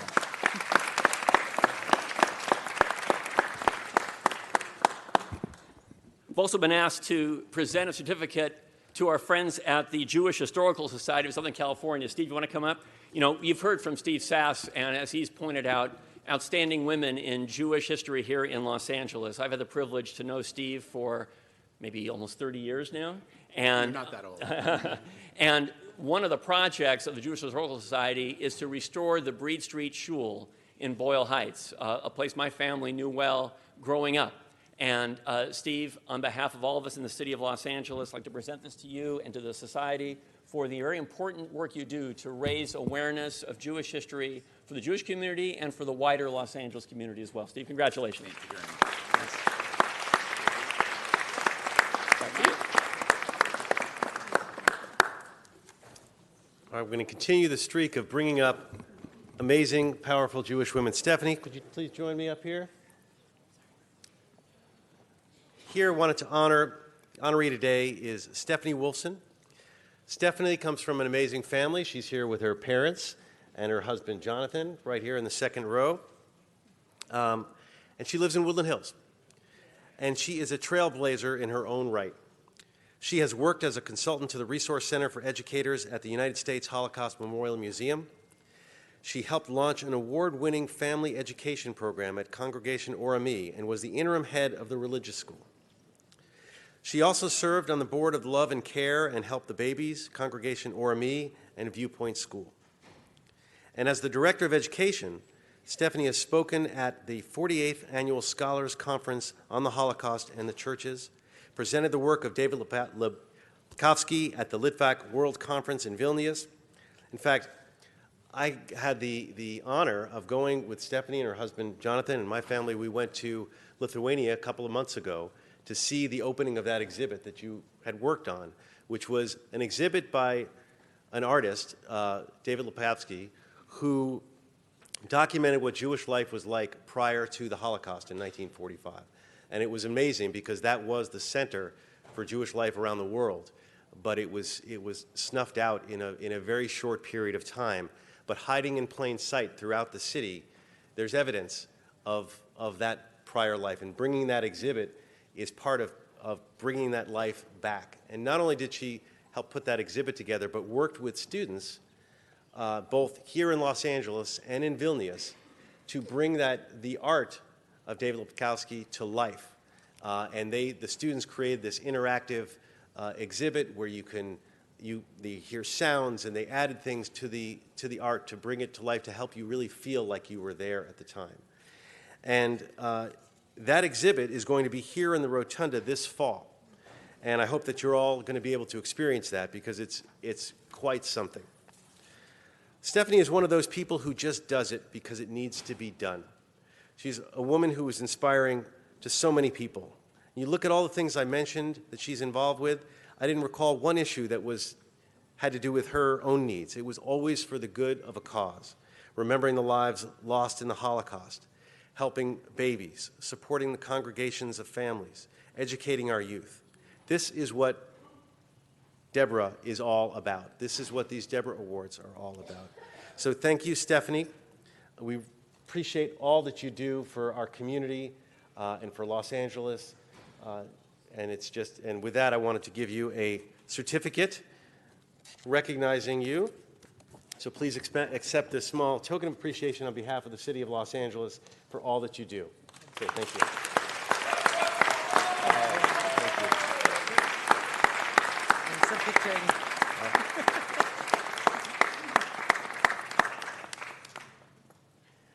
Thanks. And before I wrap up, I'm going to mention two other wonderful women who are sponsors today, Tabby Raphael and Shavra Shevrington. They are two sponsors of today's events and the month-long exhibit. And if it weren't for them, we wouldn't be able to put this event together. You've probably read Tabby's articles in the Jewish Journal, or you know her from 30 Years After, which is an incredible Iranian-American Jewish organization, which she was a co-founder of. And you probably know Shava from the Jewish Multiracial Network and Bend the Arc. So both of these women should be recognized and applauded for their efforts. So let's give them a round of applause, and I'm going to give them certificates as well.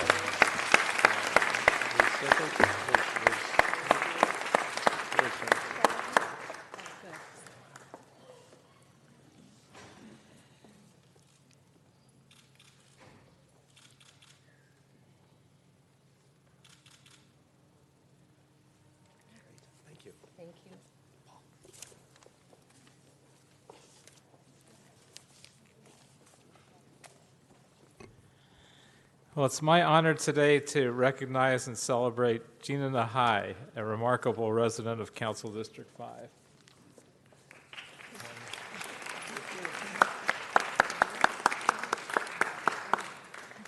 Gina's a critically acclaimed author of multiple novels, and she's a professor emeritus of creative writing at USC, where she taught for well over a decade. But I'll forgive her for that. Her novels have been translated into 18 languages and have been selected as one of the best books of the year by the Los Angeles Times and the Chicago Tribune. Gina writes a monthly column for the Jewish Journal, for which she has twice been a finalist for an LA Press Club Award. As an author, one of the most remarkable things about Gina's work is her ability to show the reader the seemingly lost world of Persian Jewry in Iran before the revolution in 1979. She allows the reader to see real stories and real people in a world that is so different from what it was. While she is always historically accurate, she also tries to show us the magic of the memories of that time and place, taking us on adventures inside the Iranian people and history. Her novels are truly beautiful and evocative of a mysterious and beautiful place and time, and I have found them absolutely spellbinding. Given that there are now more Persian Jews living in Los Angeles than there are in Iran, with most of them in Council District 5, I might add, her novels and ability to understand and express that part of the world is truly vital to this important immigrant community. In addition to her writing talents, she's also a frequent lecturer on contemporary politics of the Middle East. She's been a guest on PBS and CNBC, as well as many other local television and radio news programs. She served as a judge for the Los Angeles Times Book Award, and she's on the board of several organizations, including the International Women's Media Foundation and B'nai Zion Western Region. She holds a BA and a master's degree in international relations from UCLA and an MFA in creative writing from USC. She lives in Council District 5 with her family, and I can't think of a better example of someone who is creating change in Los Angeles than Gina. Let's give her a round of applause.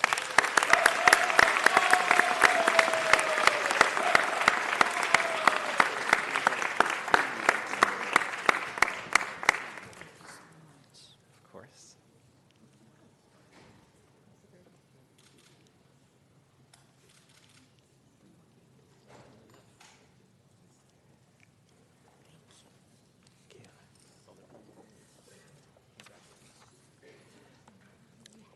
Also, I'd like to tell you a little bit about Rabbi Denise Egger.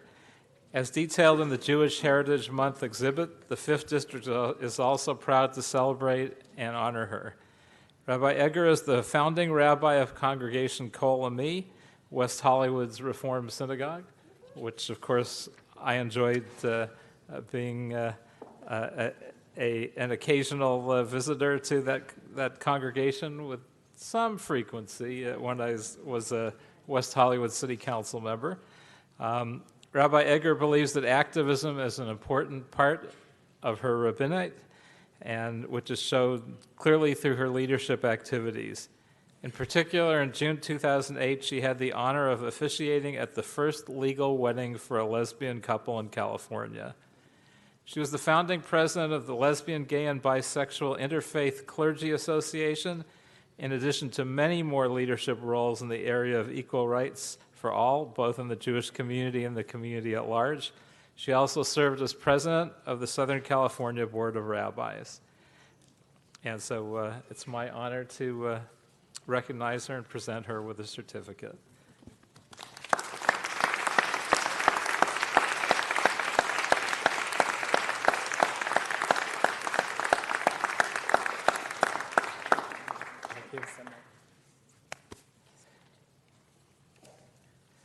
Also, I'm going to go off script for 2 seconds and recognize in the audience Gabriella and Ezra Friedlander, who put together an event in Washington, D.C. annually for Jewish Heritage Month. If they could stand up and be recognized.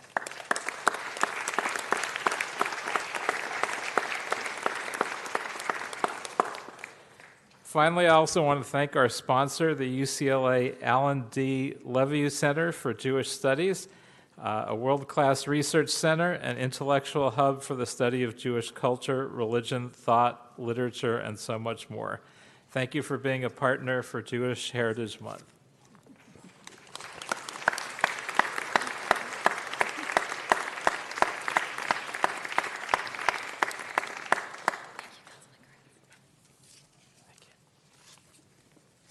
Thank you, Paul. Moving along, there are so many honorees that we want to recognize who deserve our recognition. But for my first honoree, I'd like to call up Jewish Family Services to come on up. I am so proud to recognize a leader in helping children and families struggling with homelessness and poverty, and that is the Jewish Family Services Hope Transitional Program.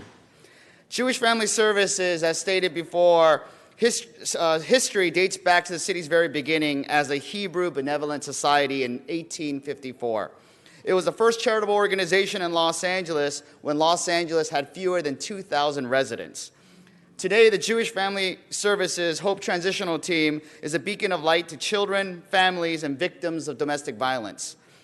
Last year, Hope Transitional served over 400 victims of domestic violence and 325 of their children with shelters and counseling centers.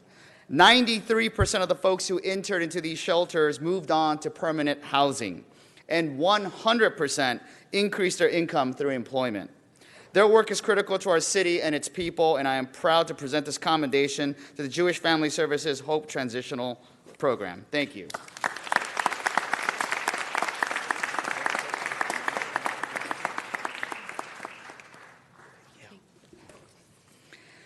Next, I am proud to recognize a trailblazer, a visionary and a dear friend, Donna Bajarski. Donna is someone who not only ignites change today, but envisions a Los Angeles of tomorrow that we all can strive towards. The initiative she founded, called Future of Cities, brings together thought leaders from across industries and backgrounds to foster innovative leadership, aspire to our ideals as a city, and to empower a new kind of civic thinking. She has also launched the Rutenberg's New Leaders Project with the Jewish Federation of Greater Los Angeles, and co-founded LA Works, the city's largest volunteer action network. This is a woman who doesn't accept the way things are, but instead imagines what they can be. I'm so proud to recognize our next honoree, my friend Donna Bajarski.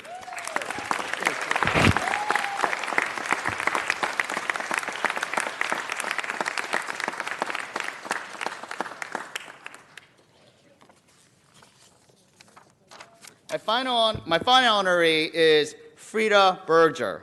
Frida is a Holocaust survivor who Frida?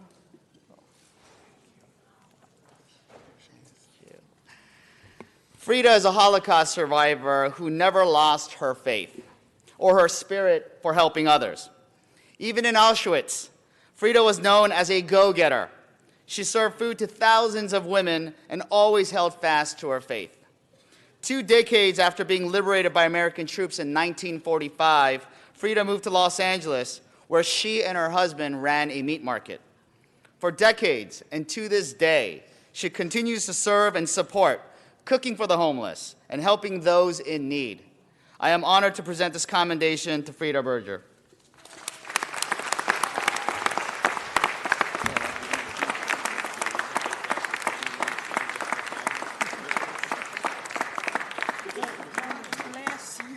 This is my third golden country. Belgium #1, Canada #2, and God bless America #3. And I only speak 10 languages. Here is my baby, my son, who came specially to bring me here.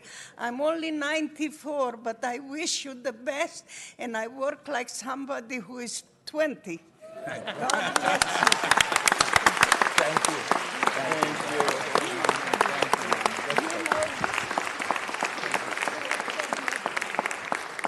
Frida, along with Sidonia, is not just a survivor, she is a thriver. Next, I'd like to bring up Councilmember Greg Smith.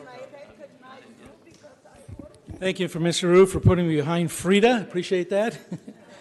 It's a pleasure for me to be here today to honor a great organization in our community, as well as a great lady in our community. Phyllis is here, and if Carrie Jacobs is here. Carrie? There she is.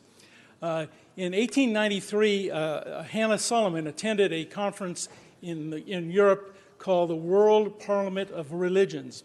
She was given the ignominious job of passing coffee out to the men who were attending the conference. Coming back from that, she said, we have to elevate the women's role in society. We have to elevate certainly the Jewish women's role in our society. And she founded the National Council on Jewish Women. That organization went on to be formed here in Los Angeles in 1909, 110 years ago. And since that time, they have contributed a great deal to the fabric of our community, the history of our community, supporting women in Jewish faith as well as families and youth, and working to stop the crimes against women. They are a great organization in our community, has added so much to the history of Los Angeles, and it's with my great pleasure that we recognize today the National Council on Jewish Women, in particular, Carrie Jacobs.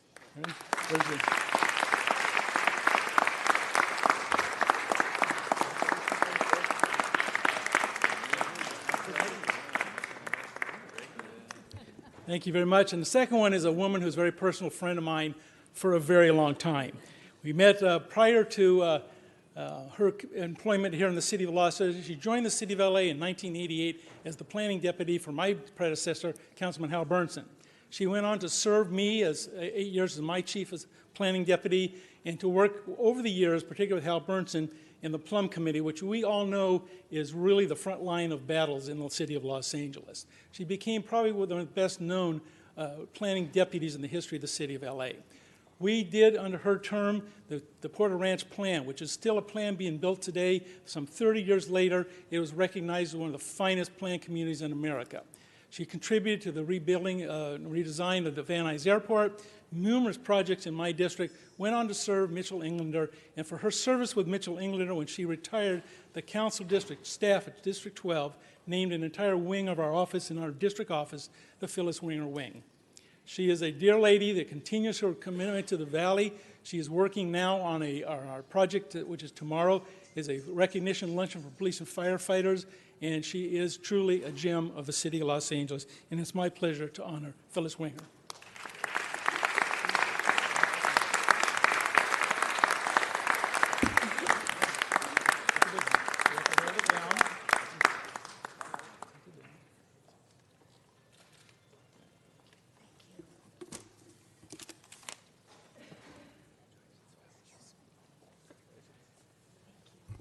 Good morning, colleagues. I know it will come as a surprise to you to learn that I am not Jewish, but I am so appreciative of my colleagues for including me and all of us in this celebration of Jewish heritage, because Jewish heritage truly is something that we all share. The heritage of this faith is the foundation for the faith of almost all of us in this country. The heritage of Jewish immigration to the United States is a heritage that we all share, those of us who came before and those who are still coming today. The Jewish heritage of contribution to this society and to American history and culture is a heritage that we all benefit from. And the Jewish heritage of commitment to civil rights and justice and healing the world is hopefully one that we will all continue to share, but it's certainly one that we all benefit from. So thank you all for bringing us all together, Jews and non-Jews alike. So Marlene, if you can join me. So if you grew up in the San Fernando Valley, as I did in the 1960s or 70s or 80s, you knew about the dean of San Fernando Valley politics, Assemblyman Tom Bain, a leader who served and shaped the San Fernando Valley for 2.5 decades. He was the dean of San Fernando Valley legislators.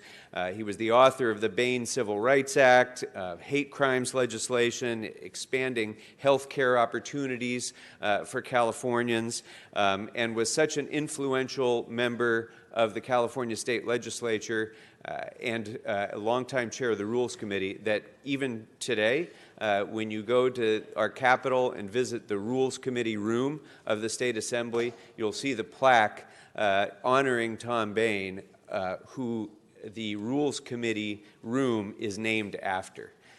But when I was growing up, you also almost never heard the name Assemblyman Tom Bain without hearing Tom and Marlene Bain. And I'm so proud that a real leader of the San Fernando Valley and of San Fernando Valley politics and of a trailblazer for women in the San Fernando Valley is standing next to me today, my dear and longtime friend, Dr. Marlene Bain. So, throughout the time that Assemblyman Tom Bain was making his mark in California history, Marlene Bain was always at his side, not only as his spouse, but also as his chief political advisor, as I don't know if you were technically called the chief of staff, but you were certainly the chief of staff in the Capitol office and in the district office.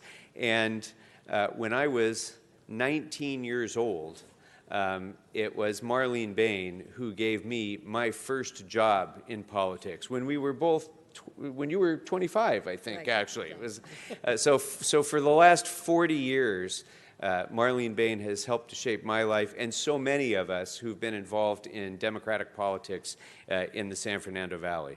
In fact, I knew that my commitment to Jewish heritage would be a long and personal one when I received from Marlene as a Christmas present my first yarmulke.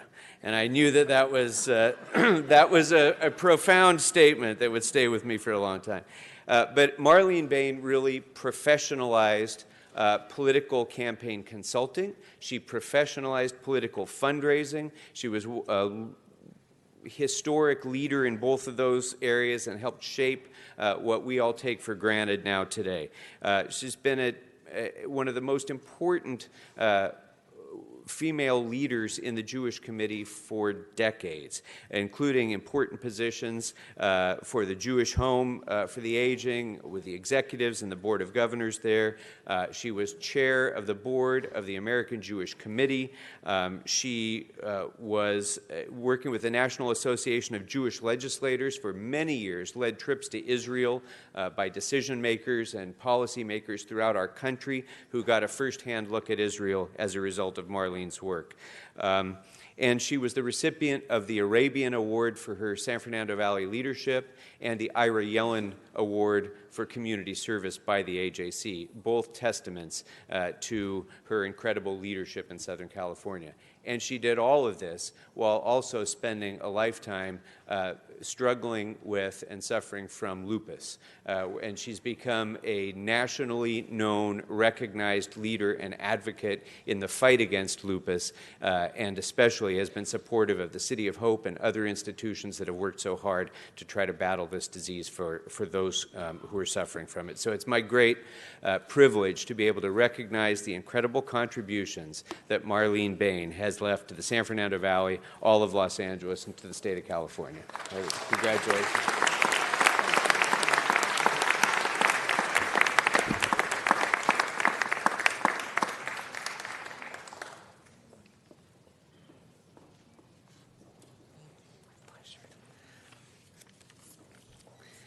And next, members, it's my great privilege to recognize one of the sponsors of today's event, the Jewish Federation of Greater Los Angeles, which for over 100 years has been contributing, doing the most impactful work in the community, leveraging its resources to assure the continuity of the Jewish people, to support a secure state of Israel, to care for Jews in need here and abroad, and to mobilize on issues of concern to the local community, all with local, national, and international partners.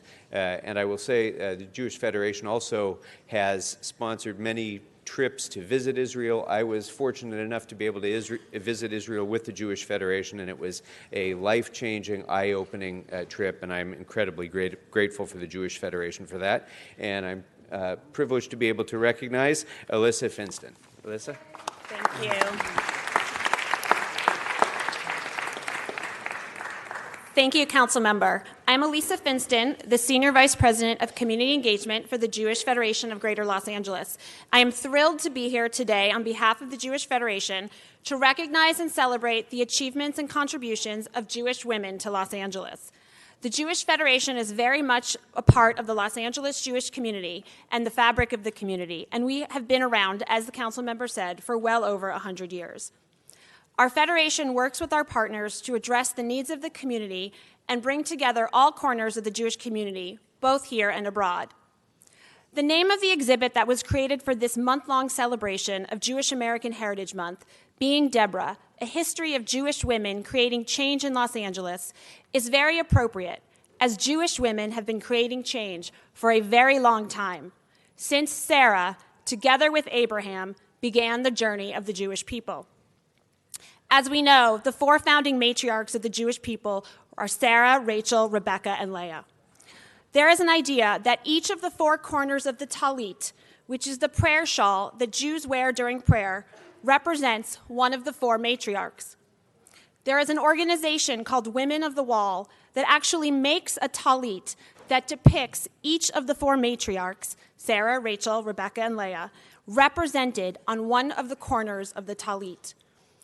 During the prayer service, we pull together the strings from the four corners of the talit just as Jews from the four corners of the world come together to care for one another and the community at large. When you wear a talit, you wrap the prayer shawl around you, sort of like an embrace. And here we are today. The city of Los Angeles is coming together to embrace Jewish women and the contributions that these women have made throughout history to this great city. A very proud moment for the Jewish community and for the city of Los Angeles. Thank you. Thank you, Alyssa. Next, I am proud to welcome up Chair of the Women's International Zionist Organization, Gina Raphael, to introduce the next performance. The Women's International Zionist Organization will celebrate its 100th anniversary in 2020. Our organization is led by Deborahs, women who through the decades have worked to improve the lives of Israelis with youth villages, daycare centers, women's shelters, women's leadership, immigrant absorption, and programs for the elderly. WITZO is so honored to support Jewish Heritage Month as we empower women to lead at home in Los Angeles and across the globe for the State of Israel. I am so honored today as well as a mother of 3 adopted children from China who have all attended Orthodox Jewish Day School to welcome the Shalhevet Choir. I am so honored to be associated with Shalhevet. My daughter Sydney Gross graduated last year. It is the only modern Orthodox high school in Los Angeles that is co-ed, and the Choir Hawks are truly amazing. So I'm so honored to welcome them today to our celebration here and to welcome them for all of you. Thank you so much.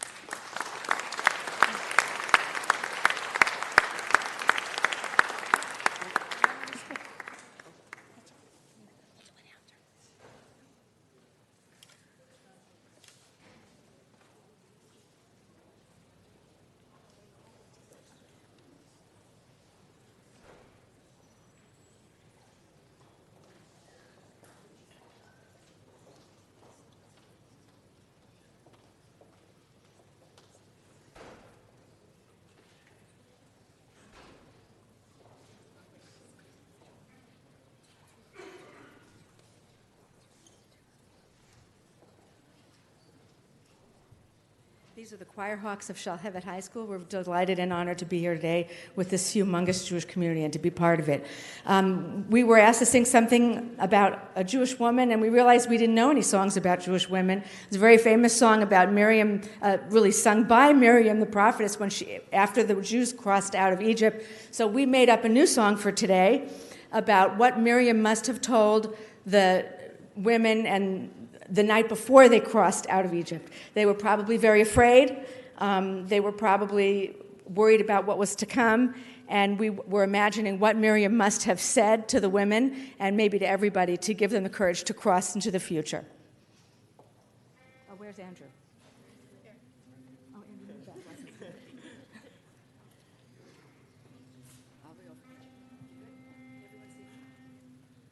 It's an original song.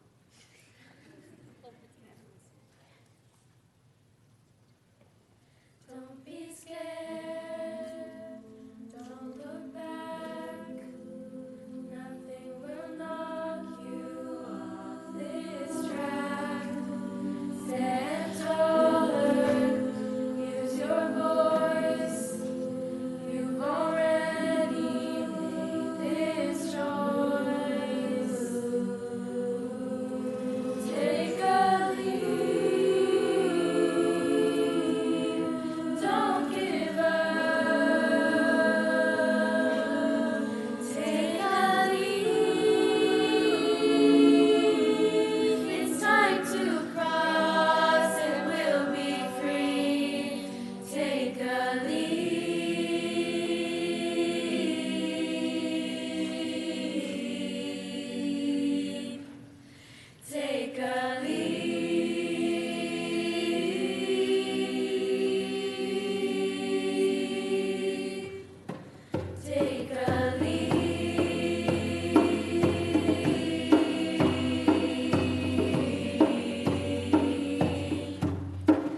Thank you. Thank you so very much. Let's give another big round of applause for the Shalvett Choir Hawks of the Jerry and Jean Shalvett High School.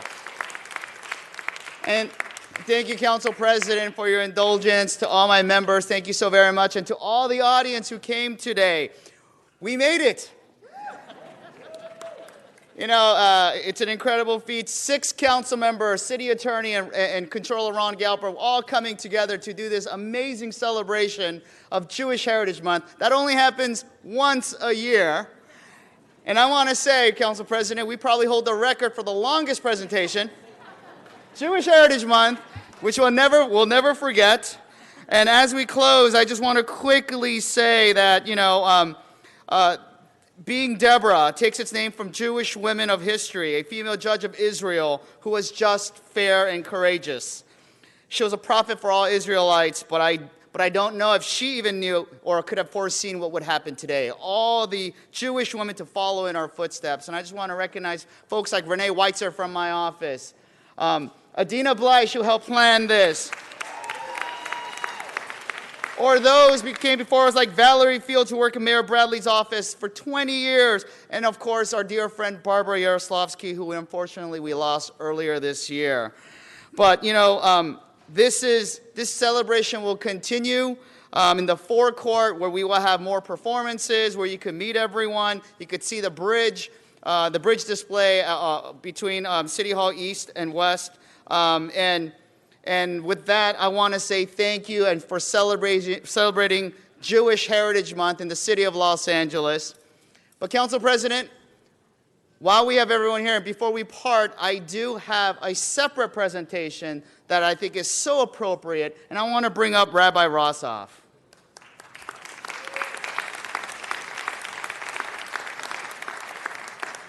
I think it is so appropriate that during this important celebration that we recognize this incredible Jewish leader who is retiring this year. Rabbi Rossoff, for many of you who already know, led Temple Israel of Hollywood as senior rabbi for over 30 years. And you know, I'm going to let him speak for himself because he is a man of not just words, but of actual ethical action. He is a person of many firsts, someone who led Temple Israel in its rebirth. But I do want to say, having heard him speak at the synagogue many times, there's one message that he gave that really resonated with me. He was actually speaking for himself, but I think it's applicable to all of us as elected officials, and I know it personally resonated with me and brought me a lot of peace. And I just want to quote him in his sermon. He said, "I served 3 congregations over the past 40 years in San Francisco, Washington, D.C., and Los Angeles. Being a congregational rabbi for so long has defined me to a great extent. But titles are temporary. Status is fleeting. And position is cursory to who I really am and who you really are. When we strip away all the titles and veils, we realize what's most important. Family, friendship, relationships, in a community that touches us and elevates us." Rabbi Rossoff. Thank you, Councilman. And I was reflecting that the last time a member of my family appeared before the City Council of Los Angeles was in 1913 or 1914. It was my great aunt, Fanny Charlip. And she had created in her own home a sanitarium for tuberculosis victims who would come to her because she was one in the East, and her doctor said, "You need to move to a warmer climate." So she and my grandparents came in the 1908-1909 period. And then at a certain point, her husband said, "Enough with having all these TB patients in our home. We need to create something anew." And so they went to the LA City Council and said, "We want to create a sanitarium for tuberculosis patients in the city of Los Angeles." And they said, "Nothing doing." They didn't want any part of it. And I know that wouldn't be the case for this city council. And so what they did is they went to a place called Duarte, and they either leased or bought land, set up tents, and created what came to be known as the City of Hope. So I take, as a descendant of my grandparents and my great aunt and uncle and two other families who joined with them. That is a model that I grew up with, and my synagogue, Temple Israel of Hollywood, has been for 92 years a beacon light of social justice and hope and intergroup relations, and continues to do so in a wide variety of ways in our own community. And I am deeply honored, David, to receive, wherever you went, I'm deeply honored to receive this, and I think my great aunt and uncle and my grandparents would be very proud. So thank you.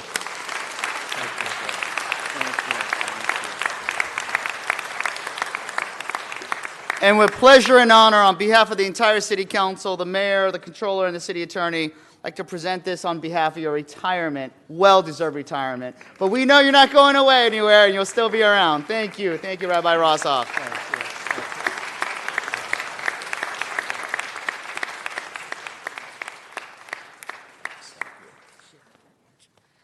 Thank you, and with that we conclude, and happy Jewish Heritage Month. One Thank more you. big round of applause. Thank you all for coming. Thank you.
All right.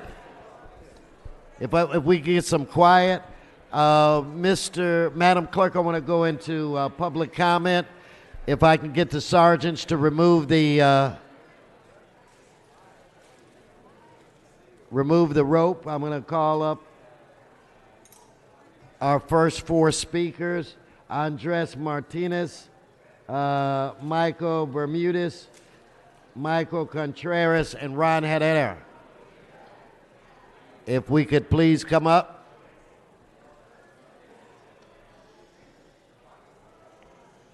Members.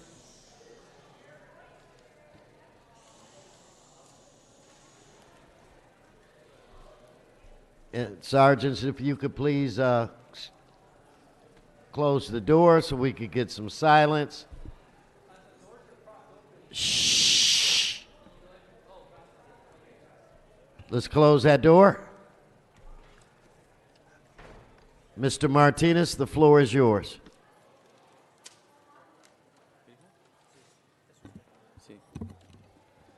Buenos días, concejales. Mi nombre es Andrés Martínez. Yo era un chofer de camión en Athens Service y fui responsable de recoger los residuos comerciales de Koreatown, así como en otras partes de la ciudad. Me involucré en el esfuerzo de organizar mi yarda.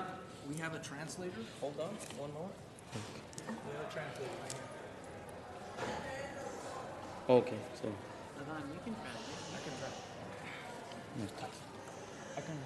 I can translate. Okay, we're going to. Start over, Deja que traduzco, pues, comience desde arriba.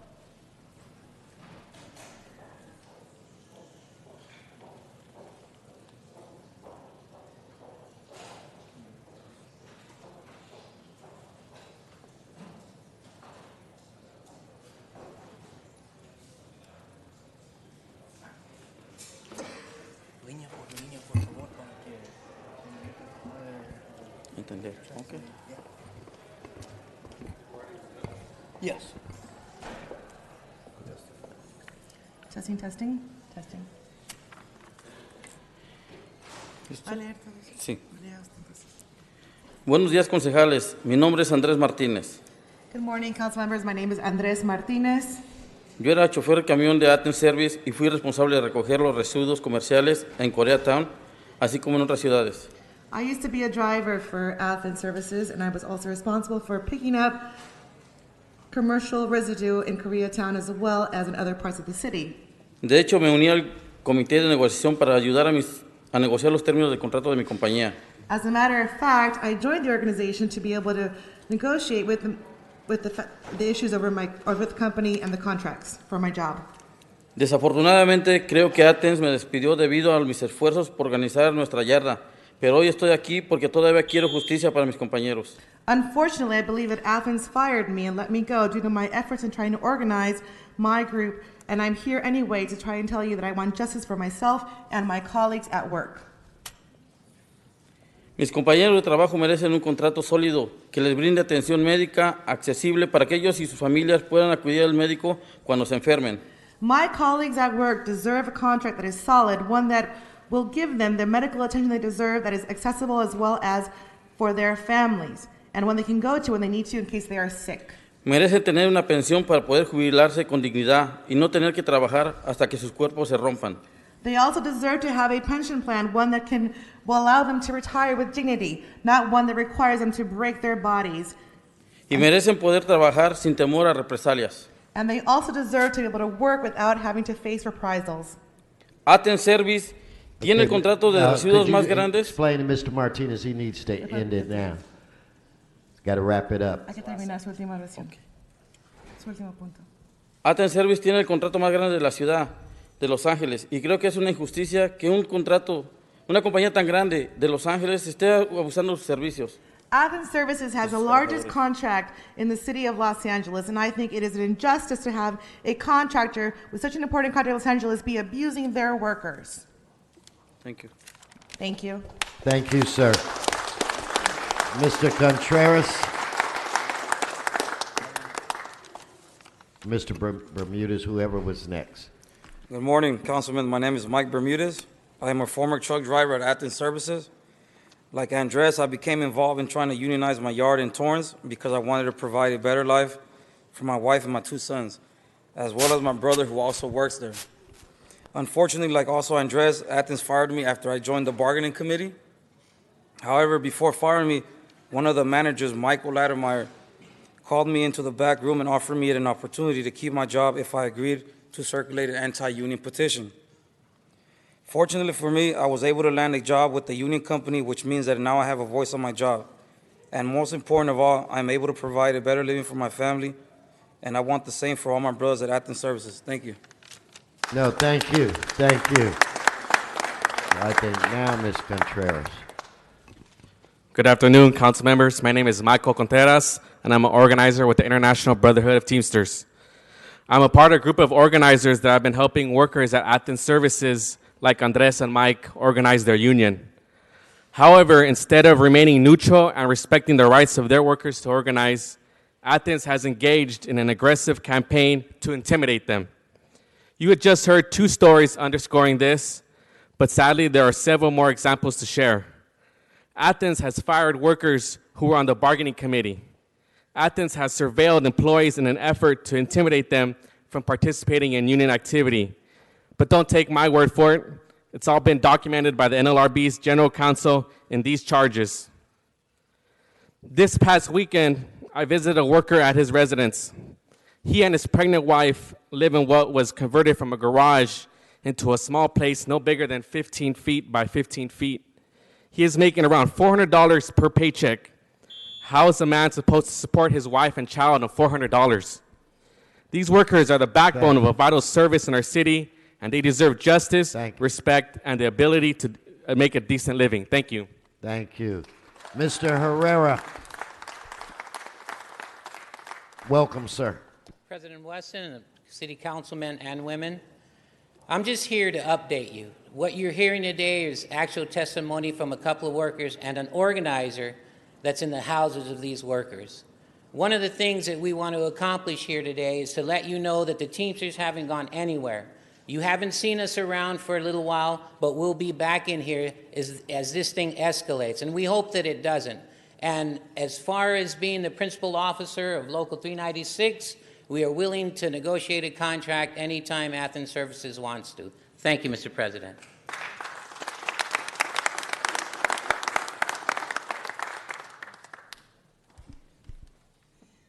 Eric Previn, are you ready? General public comment?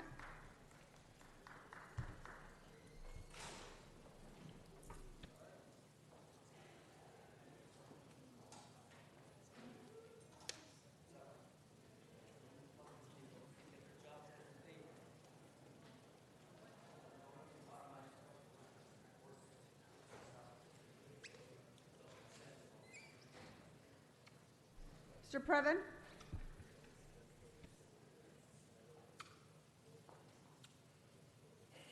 You started my time. What is it, general public Hold comment? on for just a second, Mr. Previn.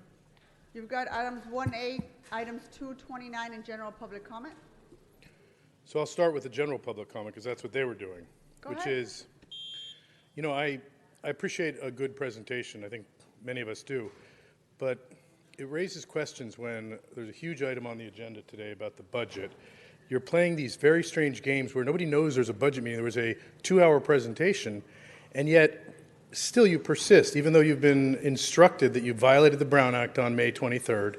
And then today, these guys come down, and we've heard from the non-unionized contractor workers. And these guys, Athens, sir, what do you have to say about Athens? I mean, this is a pernicious group that has an enormous market share. They're part of the Recycle LA, along with Republic and Waste Management. And I don't know, my heart, You know, I feel their pain. These guys sat here for 2 hours, and then Commander Wesson had the nerve to say, you're going to have to wrap it up. There are 50 people standing here. Why couldn't they make their point, which were very strong points, by the way? So I just have to tell you, I'm very proud of Jewish heritage, but I'm very disappointed in City Hall. And I stand with the workers who deserve a fair wage in Los Angeles, where you can't read in any newspaper anything but the spread between the cost of living and the cost of, Okay, wages. You gotta move on to the items you signed up for. The items? 1 minute is Sure. over.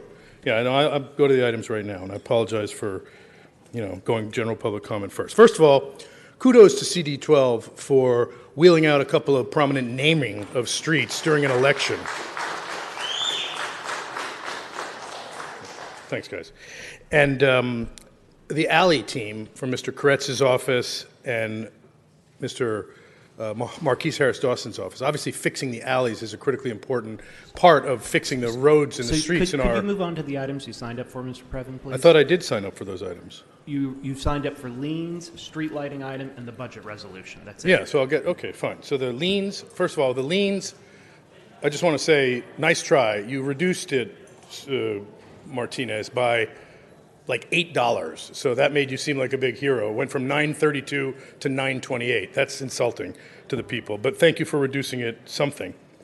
In terms of taking gifts from big gun companies, whereas I appreciate O'Farrell's pernicious effort to scan for affiliation down here at City Hall when you're doing contracts. Would you get on the items you signed up for, Mr. No, I Previn? thought I did. $276,000 gift of guns is terrific, but I don't think that... I believe that item Mr. Trevor, this already... is your last warning. Okay, Get let on me go- the items, let me go or to- I'm going to ask you to leave. You're not going to ask me to leave, but the lighting districts are certainly worth commenting on if that's what you want. But let's hold them until I get to the budget, because I want to give Krikorian, my feedback on that. I think it's an illegal process. I think that when a special meeting is held, you actually have to take comment. You can't do what you tried to do, which is have a little press conference the day after you took public comment. So that's going to be challenged, number one. Number two, I want to emphasize that a 1% increase, while those workers who are getting screwed, a 1% increase is going to cost $32 million, each 1% increase for city workers. So if we give them a 3% raise, which is common and typical but insulting, because 3% increase is nothing compared to the, I think it's, what is it, Blumenfield, over the last 5 years, 73% increase in our property value, the cost to live around here. So to increase the wages, 0% is unthinkable, 3% is insulting, and the people, the regular people who drive the trucks, who deliver the goods, who make the city work, are getting hammered over and over again. So it's not the best budget in the world. Okay, it's a good budget for you because you've been able to increase the reserves, but let's be clear, the reserves are increasing commensurate to the size of the overall budget. So last year we didn't crest 10 billion, 10.6, so that's why the reserve is at a historic high. Let's not get lost in the bullshit, if I may use the official term. Let's try to be honest with the folks that we do have a pulsating liability coming with the law enforcement and the fire department, because 1.5 billion, Blumenfield, we can check the math, it is 45 million in 2022. So where's that money coming from? Aren't we starting to squirrel that away? That's not the reserve. The reserve is for when the earthquake comes next month, which I'm worried about, and I think we all are. It's been so cold and unseasonably cold. And so with that, I would just simply say you got to get it better, because this is not working well. Thank you.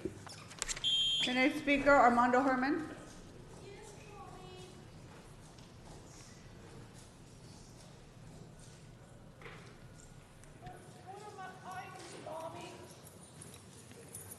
What are my items, Mommy? You already started the clock. Is this general You need public to speak comment? on item 1A, 2, and 29 in general public comment. General public comment? You let the other gentleman go at general public comment, so why can't I have a bitch, HHH under general public comment? Yeah, just go ahead. Go ahead. 1 minute of general public comment. Okay, well. Fuck the DA, fuck the Jews, and fuck the Holocaust. It never happened. This is the United States of America, and we're practicing constitutional civil rights, Bill of Rights. Wake up, Smith, because you got to hear this fucking shit. You got to answer to the people. We the people, and as you heard those workers here this morning, they want their jobs. I'm here in support of the lobbyists who want to keep their jobs. But for the rest of you white nigger politicians, 42 U.S.C. 1983, fuck the rest of you for what you do. You criminalize people with the threat management unit. You send out your dogs with the TROs, and all you want to do is create anxiety and stress on people because you're nothing more but a bunch of crybaby liars. Bunch of crybaby liars, Mommy. Fuck you. As Matt Dow would say politely, fucked up. So hearing protests on liens, yeah, appeals or objections are fucked up.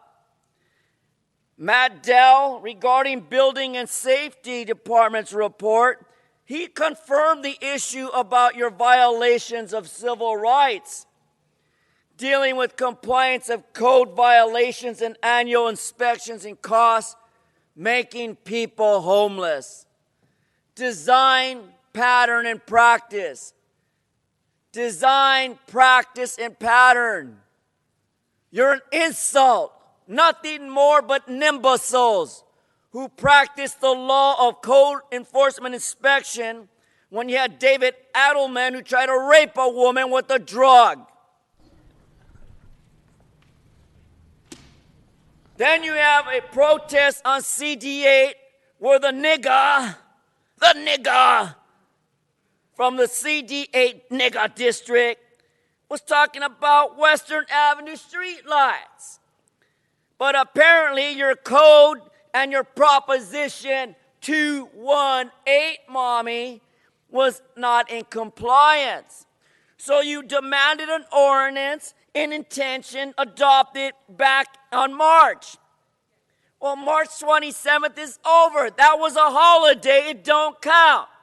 So you can't continue this hearing without protest, with public participation. So I demand that those street lights stop immediately in CD8, and you tell that white nigger politician to let the people be heard.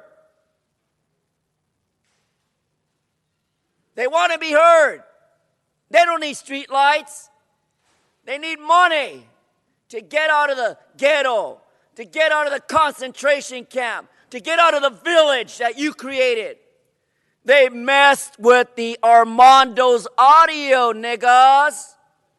Then my final report. Annual budget.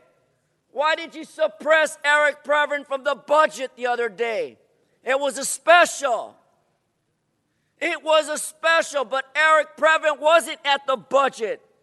Wayne Spindler and Armando Herman participated in that fiscal year for the new coming 2019-20 budget, but they were deemed excluded and tossed out of a public meeting because you racist motherfuckers, you Holocaust son of a bitches, wanted to discriminate. And it's always been the issue.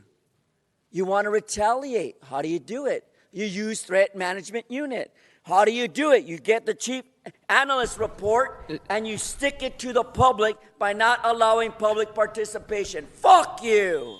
Okay, Madam Clerk, let's go ahead and vote on item 1A. Go ahead and vote on 1A. Let's open the roll, close the roll, and tabulate the vote. 12 ayes. Is Rose Phillips here? Rose Phillips is not here. Let's go ahead and vote on items 2 and 29. Let's open the roll, close the roll, and tabulate the vote. 12 ayes.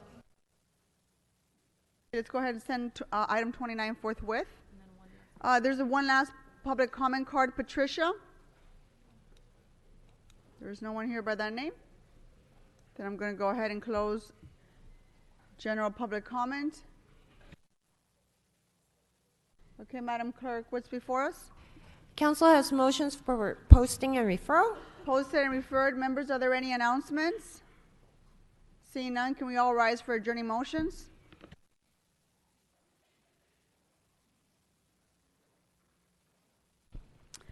Are there any adjourning motions to my left? Any adjourning motions to my right? Seeing none, have a good afternoon. Our meeting is adjourned.